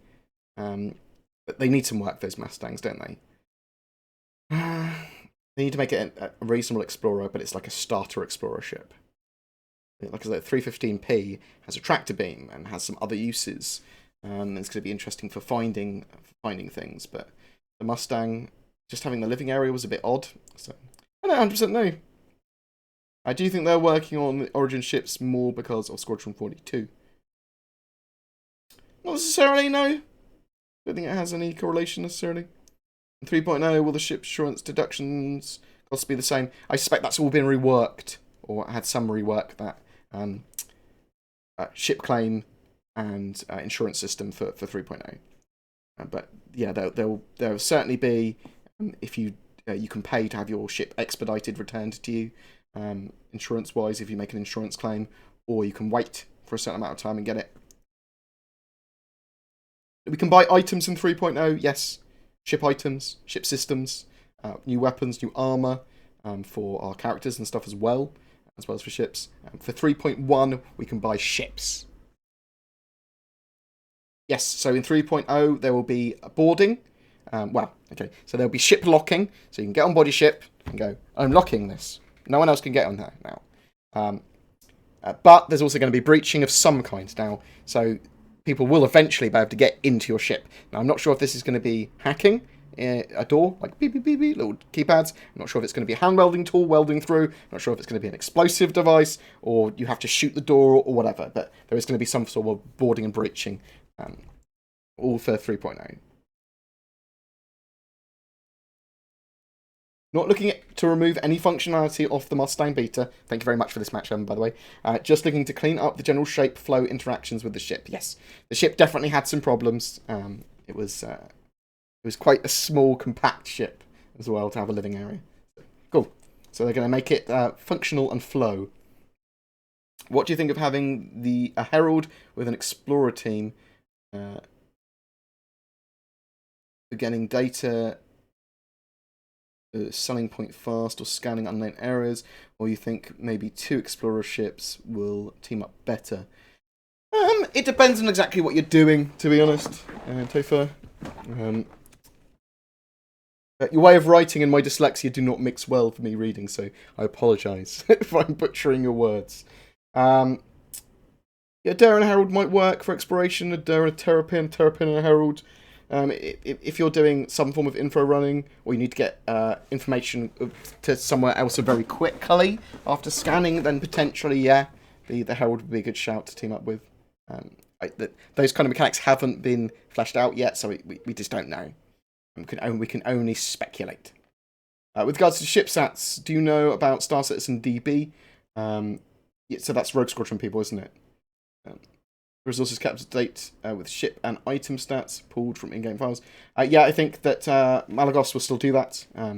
I will talk to Malagos as well, because I want to still load those stats, because they're really useful.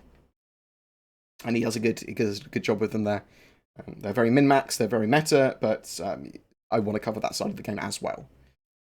Bored, you might know me as Legion Victrix on Twitch. I presume you remember where I'm working at. Got some infos on why the female characters aren't out yet. Or me, or you do. So the female characters, they're still working on stuff for their rigs and skeletons and stuff. That's why we don't have them at the moment. And they want the female models to have everything that the male models have, animation-wise, set-wise. They are their own beasts. They didn't want to scale down the skeletons or anything of the male model. They want everything in Star Citizen to kind of look good. And because 3.0 is the kind of foundation of the game, they can't put placeholders there, if you see what I mean. Like, well, they can put placeholders there, but they can't put stuff that's inaccurate there now. They have to build upon things. So if they put a scaled down female model, a scaled down male model was the female model, then that wouldn't be appropriate.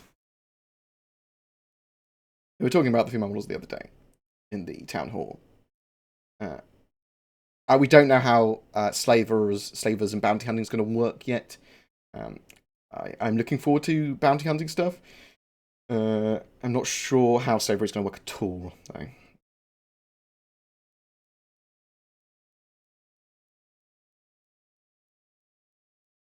Six size 3 weapons and 1 missiles on the Cutlass. Yeah, there's the Cutlass Black rework. That ship's fucking beautiful. 4 pilot controlled and 2 on the turret. Subship for next month. I don't know what that is yet. We will find out next week. I think we're getting a monthly report next week as well, which would be fucking awesome.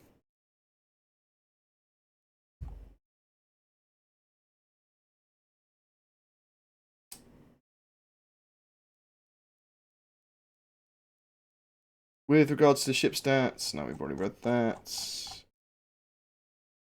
Oh. An actress is 5'5" tall versus a 3 model that is 6 tall. In the retargeting phase, they can rescale the actor skeleton within the mesh that all contacts, fits, and distances. I don't know.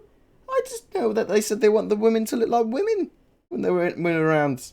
You got to remember that there's loads of stuff going on as well. They're doing the face swear stuff, and they're doing the muscles on women and stuff that's going to be different from the men as well.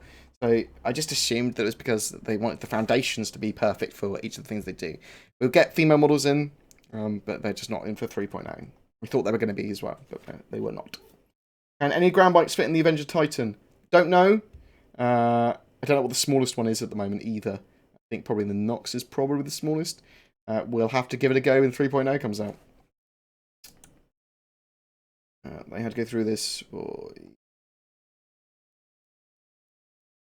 Yeah, I've got a bit of a beard now. People said not to shave, so I haven't. I'm beholden to the audience. Any more questions, guys? Any more questions? What we got here? What we got here? Matt Sherman talking about stuff.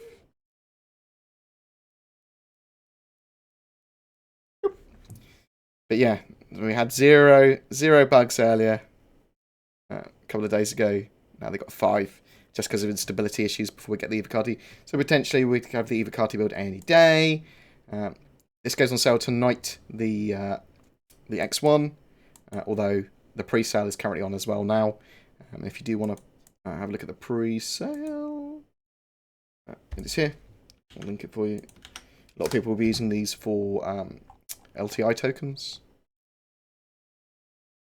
Probably not one I'm going to buy myself, other than for giveaways. I might purchase this one, the Force, just because I like the idea of an explorer. It might be useful. Oh, this is Matt Sherman. I'll just post this in here. This is Matt Sherman's chatting about the Mustang rework stuff, the 300 series reworks, that sort of things. And we can have a quick look at the burn down, maybe. Looking forward to whatever that Saber Raven's going to be. Was there anything interesting in the town hall I didn't discuss in my last one? We kind of discussed all that in a video, didn't we? Oh, the Titan's going to be exciting. So we are going to have... they've been working on Titan suits. And at the moment, they've got ship weapons for arms or whatever. But they're still fleshing out the Titans. They're going to move stuff around. But the length of the Titans meant that they couldn't get around corridors. I do think they want to have smaller, like super heavy armor rather than like a mech. So it's cool to know that they are working on the Titans still. they talked about a lot about degradation of weapons and that sort of stuff. We are going to have character customization in 3.0. It's going to be very basic though, just some faces and some hair and eye choices and stuff. Yeah. No parachutes in 3.0.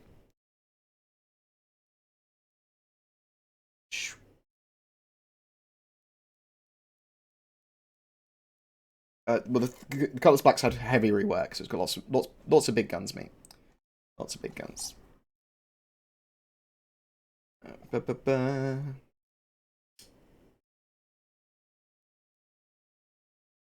So the insurance system after 3.0 is they're going to keep on building on it, and it's going to be a lot more advanced in the future. In 3.0, every ship that is not stolen will have insurance.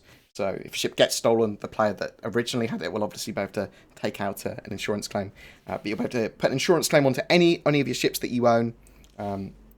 And basically you can then pay to have the delivery of your new ship expedited.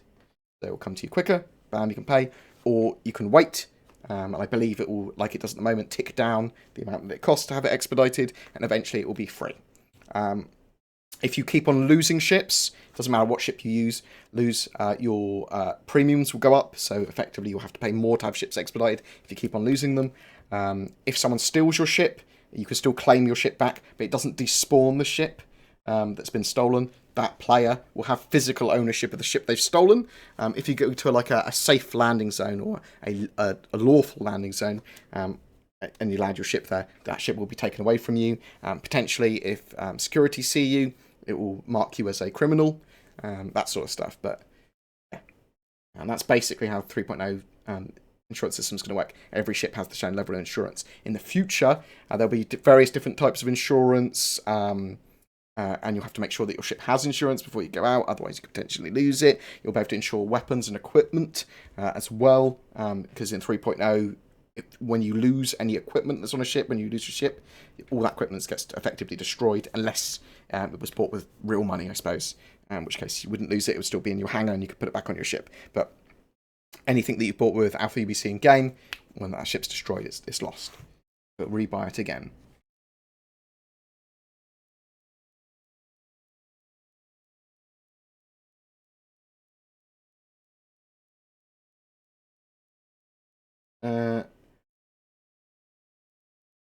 What do you think of ED's community event, and do you think the CIG will create similar events? I hope they do. Like the one with whatever her name was, Salome, or Salome. That was a cool event. Some of those cool events are great. Some of the aliens attacking the what the hell are their aliens called? Whatever the weird flowery aliens are called. They're really cool. It's all really cool. So I hope CIGs do stuff like that in the future. Don't expect it in the short term, though. There's no game yet. Do you think, with how big 3.0 is, there will be chances running into people will be very low? So they're going to have counter missions generated. So the mission system may very well generate missions for people all on the same planet or the same moon in 3.0. And with lawful and unlawful players, it might send a lawful player to go and collect the black box of a ship, whereas it might send an unlawful player there to intercept him and stop him from doing it. So there will be ways of getting players to interact in 3.0 with the mission systems and stuff. Will the turrets at the side of the Freelancer ever be moving free as seen in the ship commercial? I don't know if they'll be side firing like that. They'll certainly be able to rotate. I don't know. Some of those ship commercials may be a little bit embellished. A little bit. We certainly have better manned turret combat in the future, but I suppose that's not your question. What are the chances of running into a xenomorph or ton of eggs, one of those destroyed Bengal carriers? They've talked about gameplay like that in the future. That's the sort of stuff that they want to do. Don't expect it in the short term though, but do expect scary xenomorph running after you on ships at the edge of space and stuff, potentially. When will escape pods be functional? Don't know. I suspect they'll get the times to kill on larger ships up first, and it's the sort of thing that you might see after the Idris is released, and they get the time to kill on it for multiplayer. Then you'll start to see escape pods and that sort of thing. Giveaway will be at the end of each month, so let's have a look. What's the date? We'll announce it probably on Sunday. There's a potential we could announce it tomorrow. It's a bit skewed. I contact the person that wins, but you can always check in the contest rules down below. You'll be able to see the announcements and everything. Follow it there. So it'll be announced tomorrow or on Sunday. Do we know what ships will be sale at Citizencon? No, we do not. Expect all the exploration ships at the very least, though, and because it's supposed to be exploring new worlds, it's supposed to be the theme. Are you interested in showing off some of the old concept stuff that CIG has done? I recently asked about jump points. Oh, yes, the packet. If you want to send that to me, I'll have a look at that and do it either a video or do it on the next Citizen Talk stuff we do. Because that's cool. I will actually look. That's a really good idea for a video, some content talking about the old jump points and stuff. Good shout. You think we're?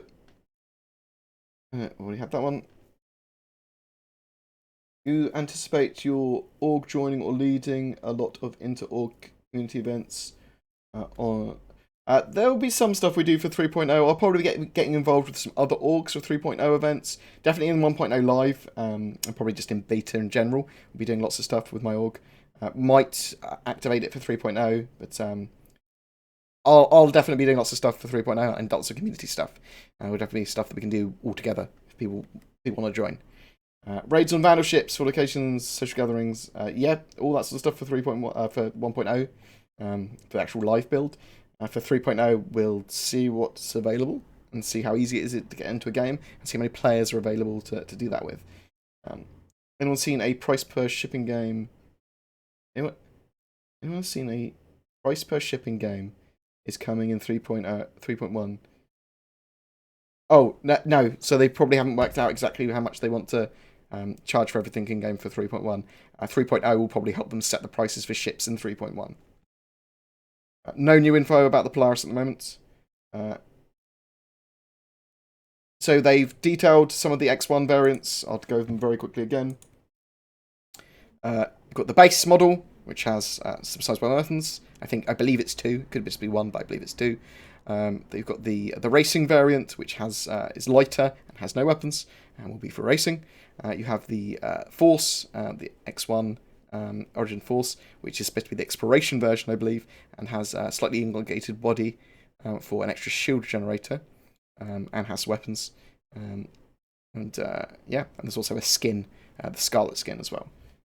But tonight, I think around 8 PM UTC, we will see the sale go live. At the moment, it's pre-sale, which I will link you again, so you can get access to the pre-sale here to have a look at all of those. There's not that much information, unfortunately, yet. Let us load up a new video on the Media Sorcerer. Where's the ad one I made?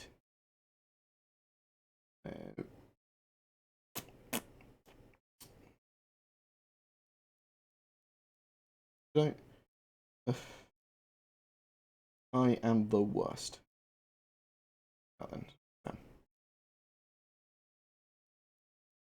No? Yeah, some Layer 3 action. I hope the game changes ship as either a slaver ship or hunter-trapper ship for wildlife. Oh my god. So I'm actually looking forward to doing big game hunting and possibly pet capture and stuff, and animal capture in the verse. I think that's actually going to be quite cool if they do stuff like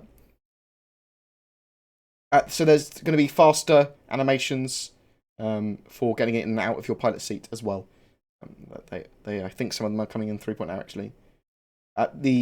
So if you're active on the issue council, so literally on the Star Citizen website and community, there is the issue council. If you're active at bug reporting on there, you will eventually be contacted to participate in the Evocati. So the most active, concise, best bug reporters, there's about 1,000 of them chosen to be part of the Evocati, and every so often they add more Evocati members and get rid of the old ones or people that are no longer interested. It is a chore rather than a pleasure, though. So just bear that in mind. Oh my god, I'm so privileged to be able to play 3.0. Well, it's going to be a buggy piece of shit in the Evocati build, so just be aware of that. What do you think will happen if you lose your heavily modified ship to a bug or glitch? Which, let's face it, will happen. When in 3.0, you have to grin and bear it. In the future, if you had video evidence of a bug fucking you up, you'd probably be able to get the CIG to possibly sort it out for you. Like they do with Eve. There's a glitch or a bug that you have evidence of, or their logs show evidence of, they will help you out. But if you don't have that, then they can't. But in pre-release, you don't have to worry about that sort of shit so much. Like, it will happen. That's what we're testing. Do you think Vandal will actively attempt to board ships? Oh, possibly. That might be part of the AI. They might try and disable ships and board them. Zufuru, I haven't received your $5 donation yet, but thank you very much. Very much appreciated. It will appear in a second, I'm sure. It might have come through the other system because there was some weird stuff happening earlier. So thank you very much. I love you too, Eddie. Given the focus recently on burn down and eradicating bugs, do you think CIG might release a video of the funniest bugs they've come across? They sort of used to do that, and then they stopped because I think it was being used by trolls to FUD the campaign. Yeah, I suspect we'll see some stuff when 3.0 releases. They'll probably go, look at all the fucking crazy bugs we had. Pardon me, I apologise for my potty mouth today. Thank you very much, Shadow Guy, much appreciated. I am a piece of pie. Thanks. Oh fuck, I can buy pie with that £2, okay, I will. What annoys me the most about CIG? Tricksy little hobbits. Thank you very much. Thank you very much, Citizen Sandman. Oh my god, it's cut the M off and it confused me. So CIG didn't update their website, and they needed to for the ship stats. Some of the information there is old. They don't vet all their marketing very well. There's some stuff that I go, why the fuck have you done that? That's going to piss off the community. And then they backtrack on it, or they go, oh my god, yeah, why did we do that? Like, this is the Stark it enforced things, and the referral, so, you know that referral scheme they did where whoever got the most referrals got a free trip to Gamescom or whatever, and Idris M. They made that look like anyone could have won it, but it was only really only up to 5 people had the potential of winning it. And if you'd have to be a massive content creator or a trader on the grey market or an org leader or something. So it was just insane. So that kind of marketing is really upsetting because it's like, obviously the failure with the HOTAS, that's not really Star Citizen's fault. They partnered with a company that then got bought out and everything went wrong for. So, but yeah, it's just that occasional miscommunication which pisses me off. I wish they were more open with stuff. Like, I'm okay with stuff being buggy. I'm okay with dates and stuff being wrong. Just give me the latest date possible. I'm cool with that. Just constantly give me the latest information. I'm fully aware that stuff moves around constantly. But the more information, as accurate as possible, the better. Do you think persistence will last? If you destroy a ship, would you be able to go back to port and return with your reclaimer? Would it disappear? Once the reclaimer's in, yeah, probably. In the short term, once a ship is destroyed, I'm not sure how long it will be there before it despawns.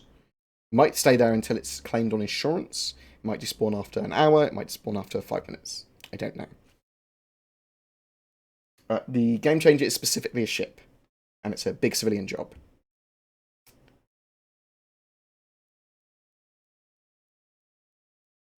So this game is shooting to be partly realistic, but it's going heavily down the fun route. It's not going super realism. So just bear that in mind. So there is some stuff there is sound in space in this game and stuff like that, because they want stuff to be fun and they want it to be a game, and that's always going to trump realism, but they do want that realistic and physical element to it. Nearly 160 million in funding, yes. Lord of Mola. I just purchased the X1 Scarlet. If I CC you to Black Explorer version, do I keep that Scarlet Skin? Yes, you should keep that Scarlet Skin because it's part of the package. That is a fucking good point. So potentially, let's show you what I mean here. So I bought this package. Let's go to a single ship. Thank you very much. Oh, Sonic Baz, that's a lot of cheer. Thank you very much. You got a board Tim. That's from Monty Python. And the Holy Grail in my place. So this ship, so for example, if you upgraded a standalone baseline Scarlet Edition, it would just upgrade the ship to whatever hull you upgraded to. You would keep the lifetime insurance, the poster, the model, and the Scarlet Skin, probably, unless it's a very specific thing. They said that wouldn't be like, but you should, and the aero view hanger. It's interesting. It gets an aero view hanger and not the self-land hanger. It's got a nice hanger.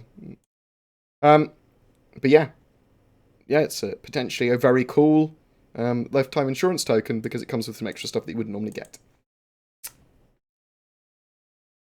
I'm a big fan of your channel. Thank you, Zerafo, you big pig. Big pig.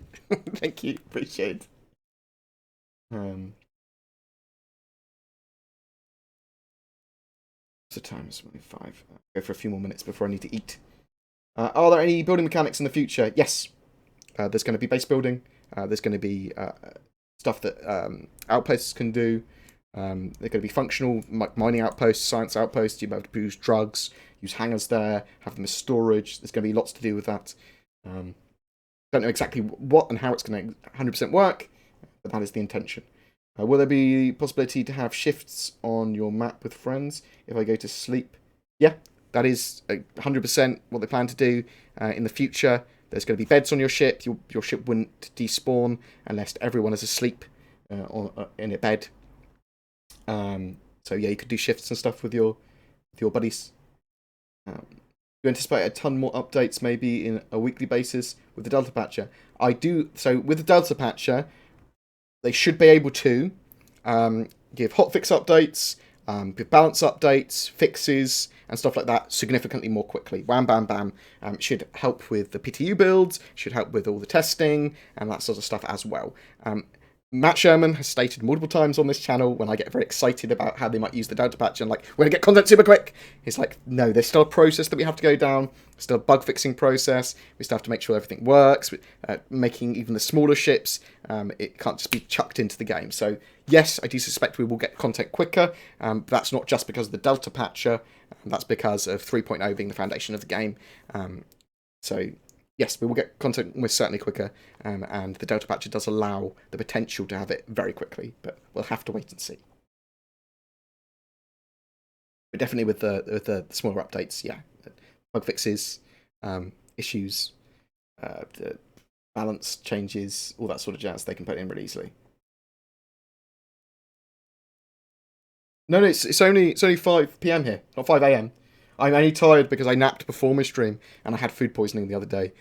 I've generally been just run down and rough recently because of shit, work and stuff, and it's just, yeah. I'm not a very active person normally.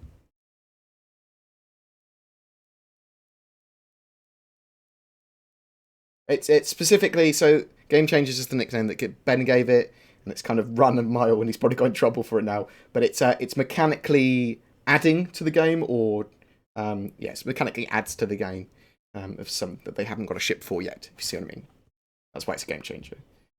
It's a mechanic adder, a mechanic flesher outer.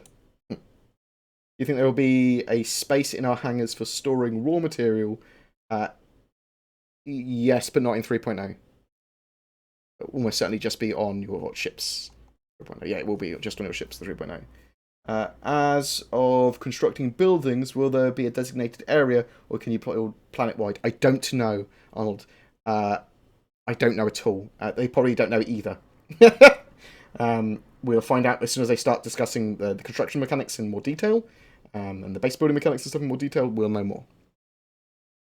If your ship will despawn, if it thinks that there is no one there. If your ship will despawn if it thinks no one there because they went to bed, will it despawn if no one's there because you went EVA? No. You'd have to... The system knows who physically owns the ship. Thank you very much, Little Bit of Madness. Who physically and legally owns the ship. So if you're going EVA, potentially that could be a bug in 3.0 where it does despawn your ship. Potentially. But if you're online and you're flying away from your ship, it should be fine.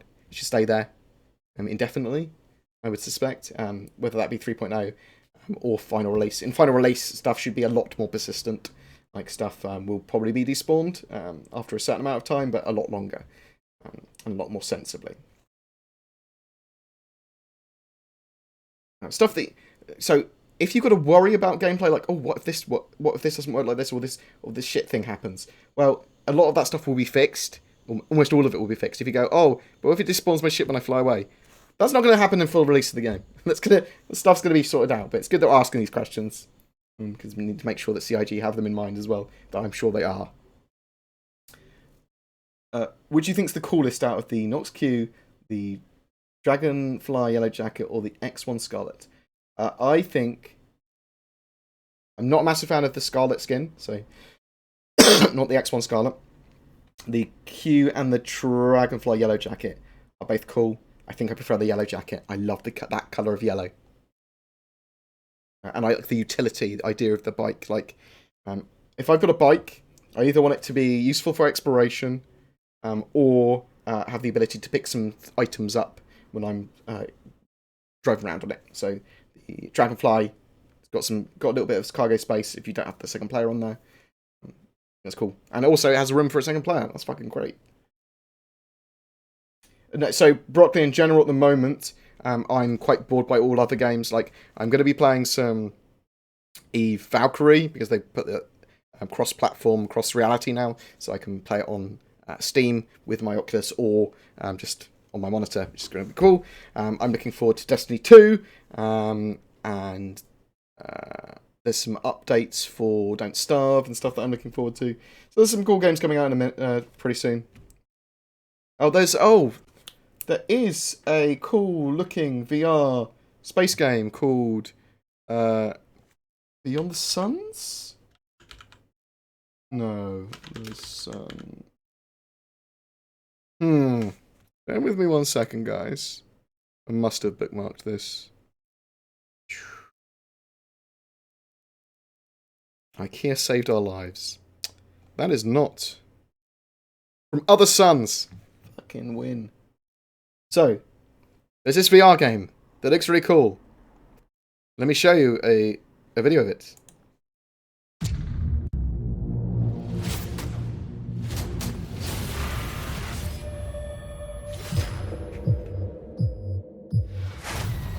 This is coming out soon. I think very soon.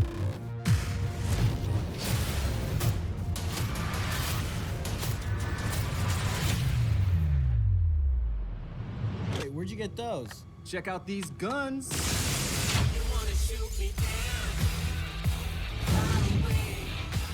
This won't hurt a bit. I'll be taking these. Up top. Who's going to do that in the VR game? You know it's good. So that's coming soon. I'm looking forward to it because it combines Bridge Crew and also being able to do away team type stuff. Multiplayer. It's all multiplayer, co-op, cool stuff. I'm really looking forward to that.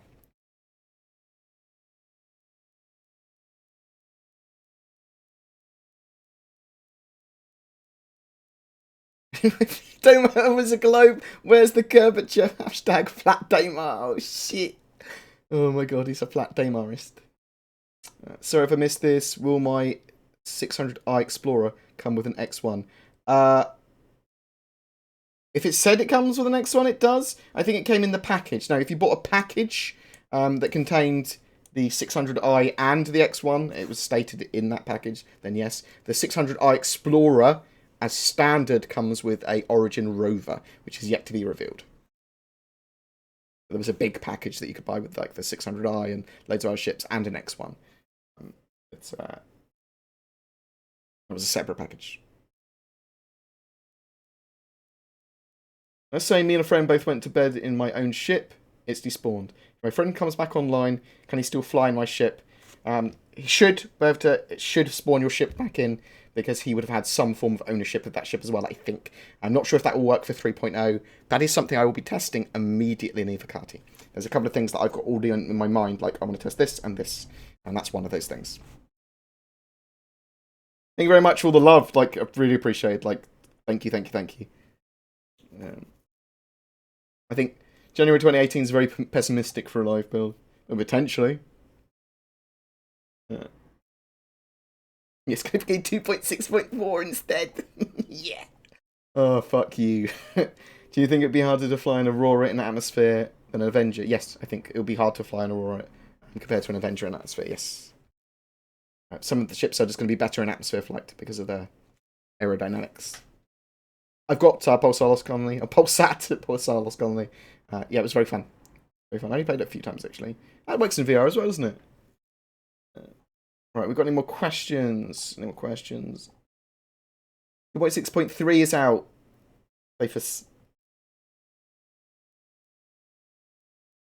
I do think Kerbal Space Program would be pretty cool multiplayer.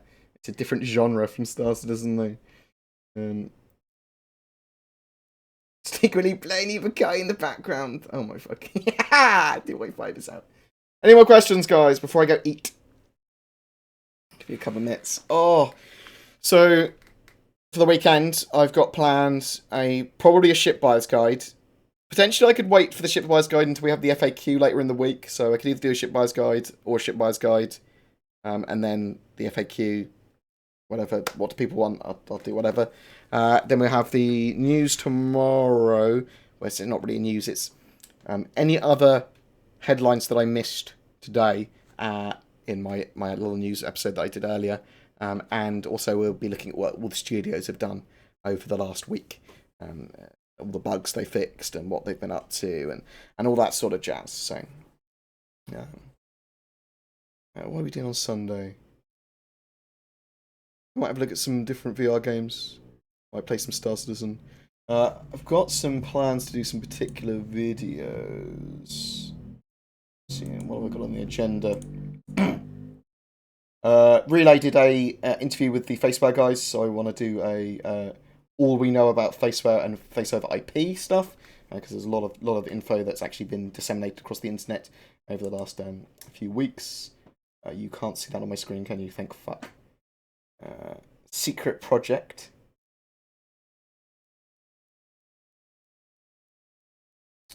What is the grey market and what is the black market? Talking about that.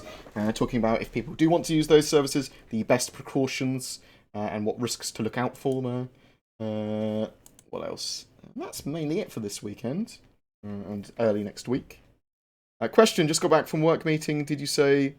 did you talk about the Intel leak? Yes, I did. So the Intel leak is basically that the new Optane drivers, which look to be not just cache drives, but look to be very cool enthusiast drives, will be coming with some form of promotion at Citizencon, or are going to be released at Citizencon or something. Intel are planning something with Citizencon and Star Citizen. But also that leak that Games Nexus had some cool stuff about the new Coffee Lake process as well. Here's the video if you are interested. So we can bring it up on the screen very briefly again. Yeah. A drive optimized for Robert Space Industries Star Citizen PC game. For best experience, I suppose, for optimal loading times in their seamless game. That's why I had an issue with this. I was like, well, this game's supposed to be seamless. I'm buying hardware for a game now. It's not released. Might not be released for like 2 years. Well, might not even go to beta for 2 years. Just feels a bit weird because there are going to be further iterations on these drives, surely. We'll see. We'll reserve judgment until the 27th of October, and I'll reserve judgment even further after that until I've actually used one.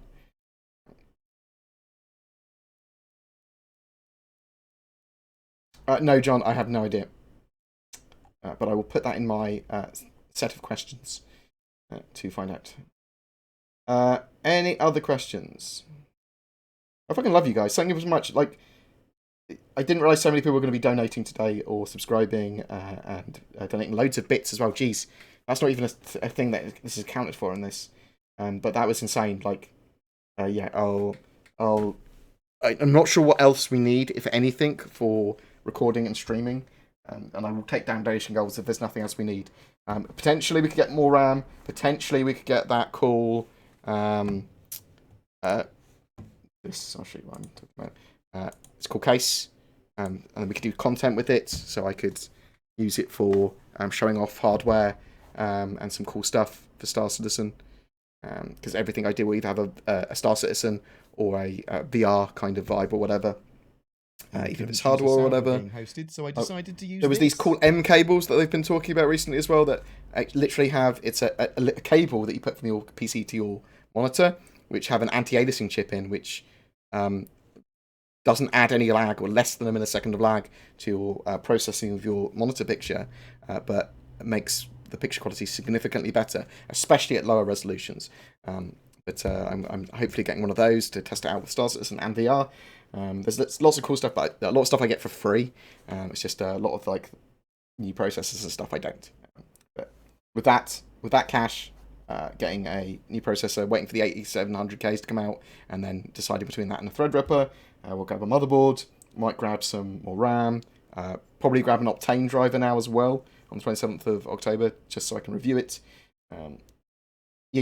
I will talk to Star Citizen and Intel, see if I can get one for free. I think that's unlikely, but I'll buy one. I build PCs. I've built PCs in the past. It's normally quite thrifty, and even if it's like a quite powerful build, I'll do everything as cheaply as I can, and even if that means buying some stuff secondhand or whatever.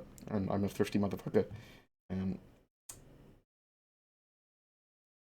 So yeah, that's a test bench case, so potentially could have a lot of dust in it, but I'd put it in a certain area in my room and I'd clean it out regularly. I could mount it on the wall potentially. When I get once my brother has like full care and I move out, where I am currently, I want my own studio place for recording and doing YouTube and streaming and cool other things. I'd mount it on the wall probably then. Kind of live my job whatever I do, so. You get less dust in your open air case. Okay. There's still 5 bugs yet. So this is a new 5 bugs as well. They actually were at 0 bugs earlier. And then they had some instability with the builds and uncovered some more bugs.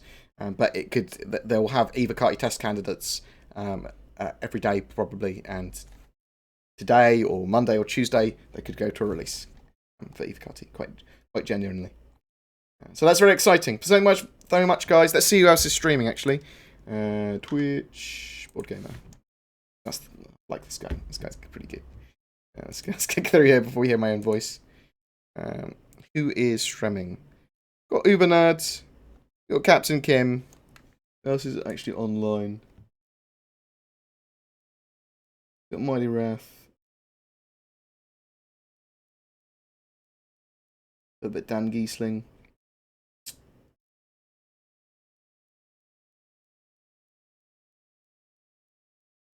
Look how handsome this egg is.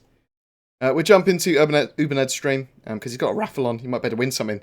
Thank you so much, guys. Is there any other questions just before I go? People like that case. That's cool. But thank you. I'll see if there's anything else I genuinely need.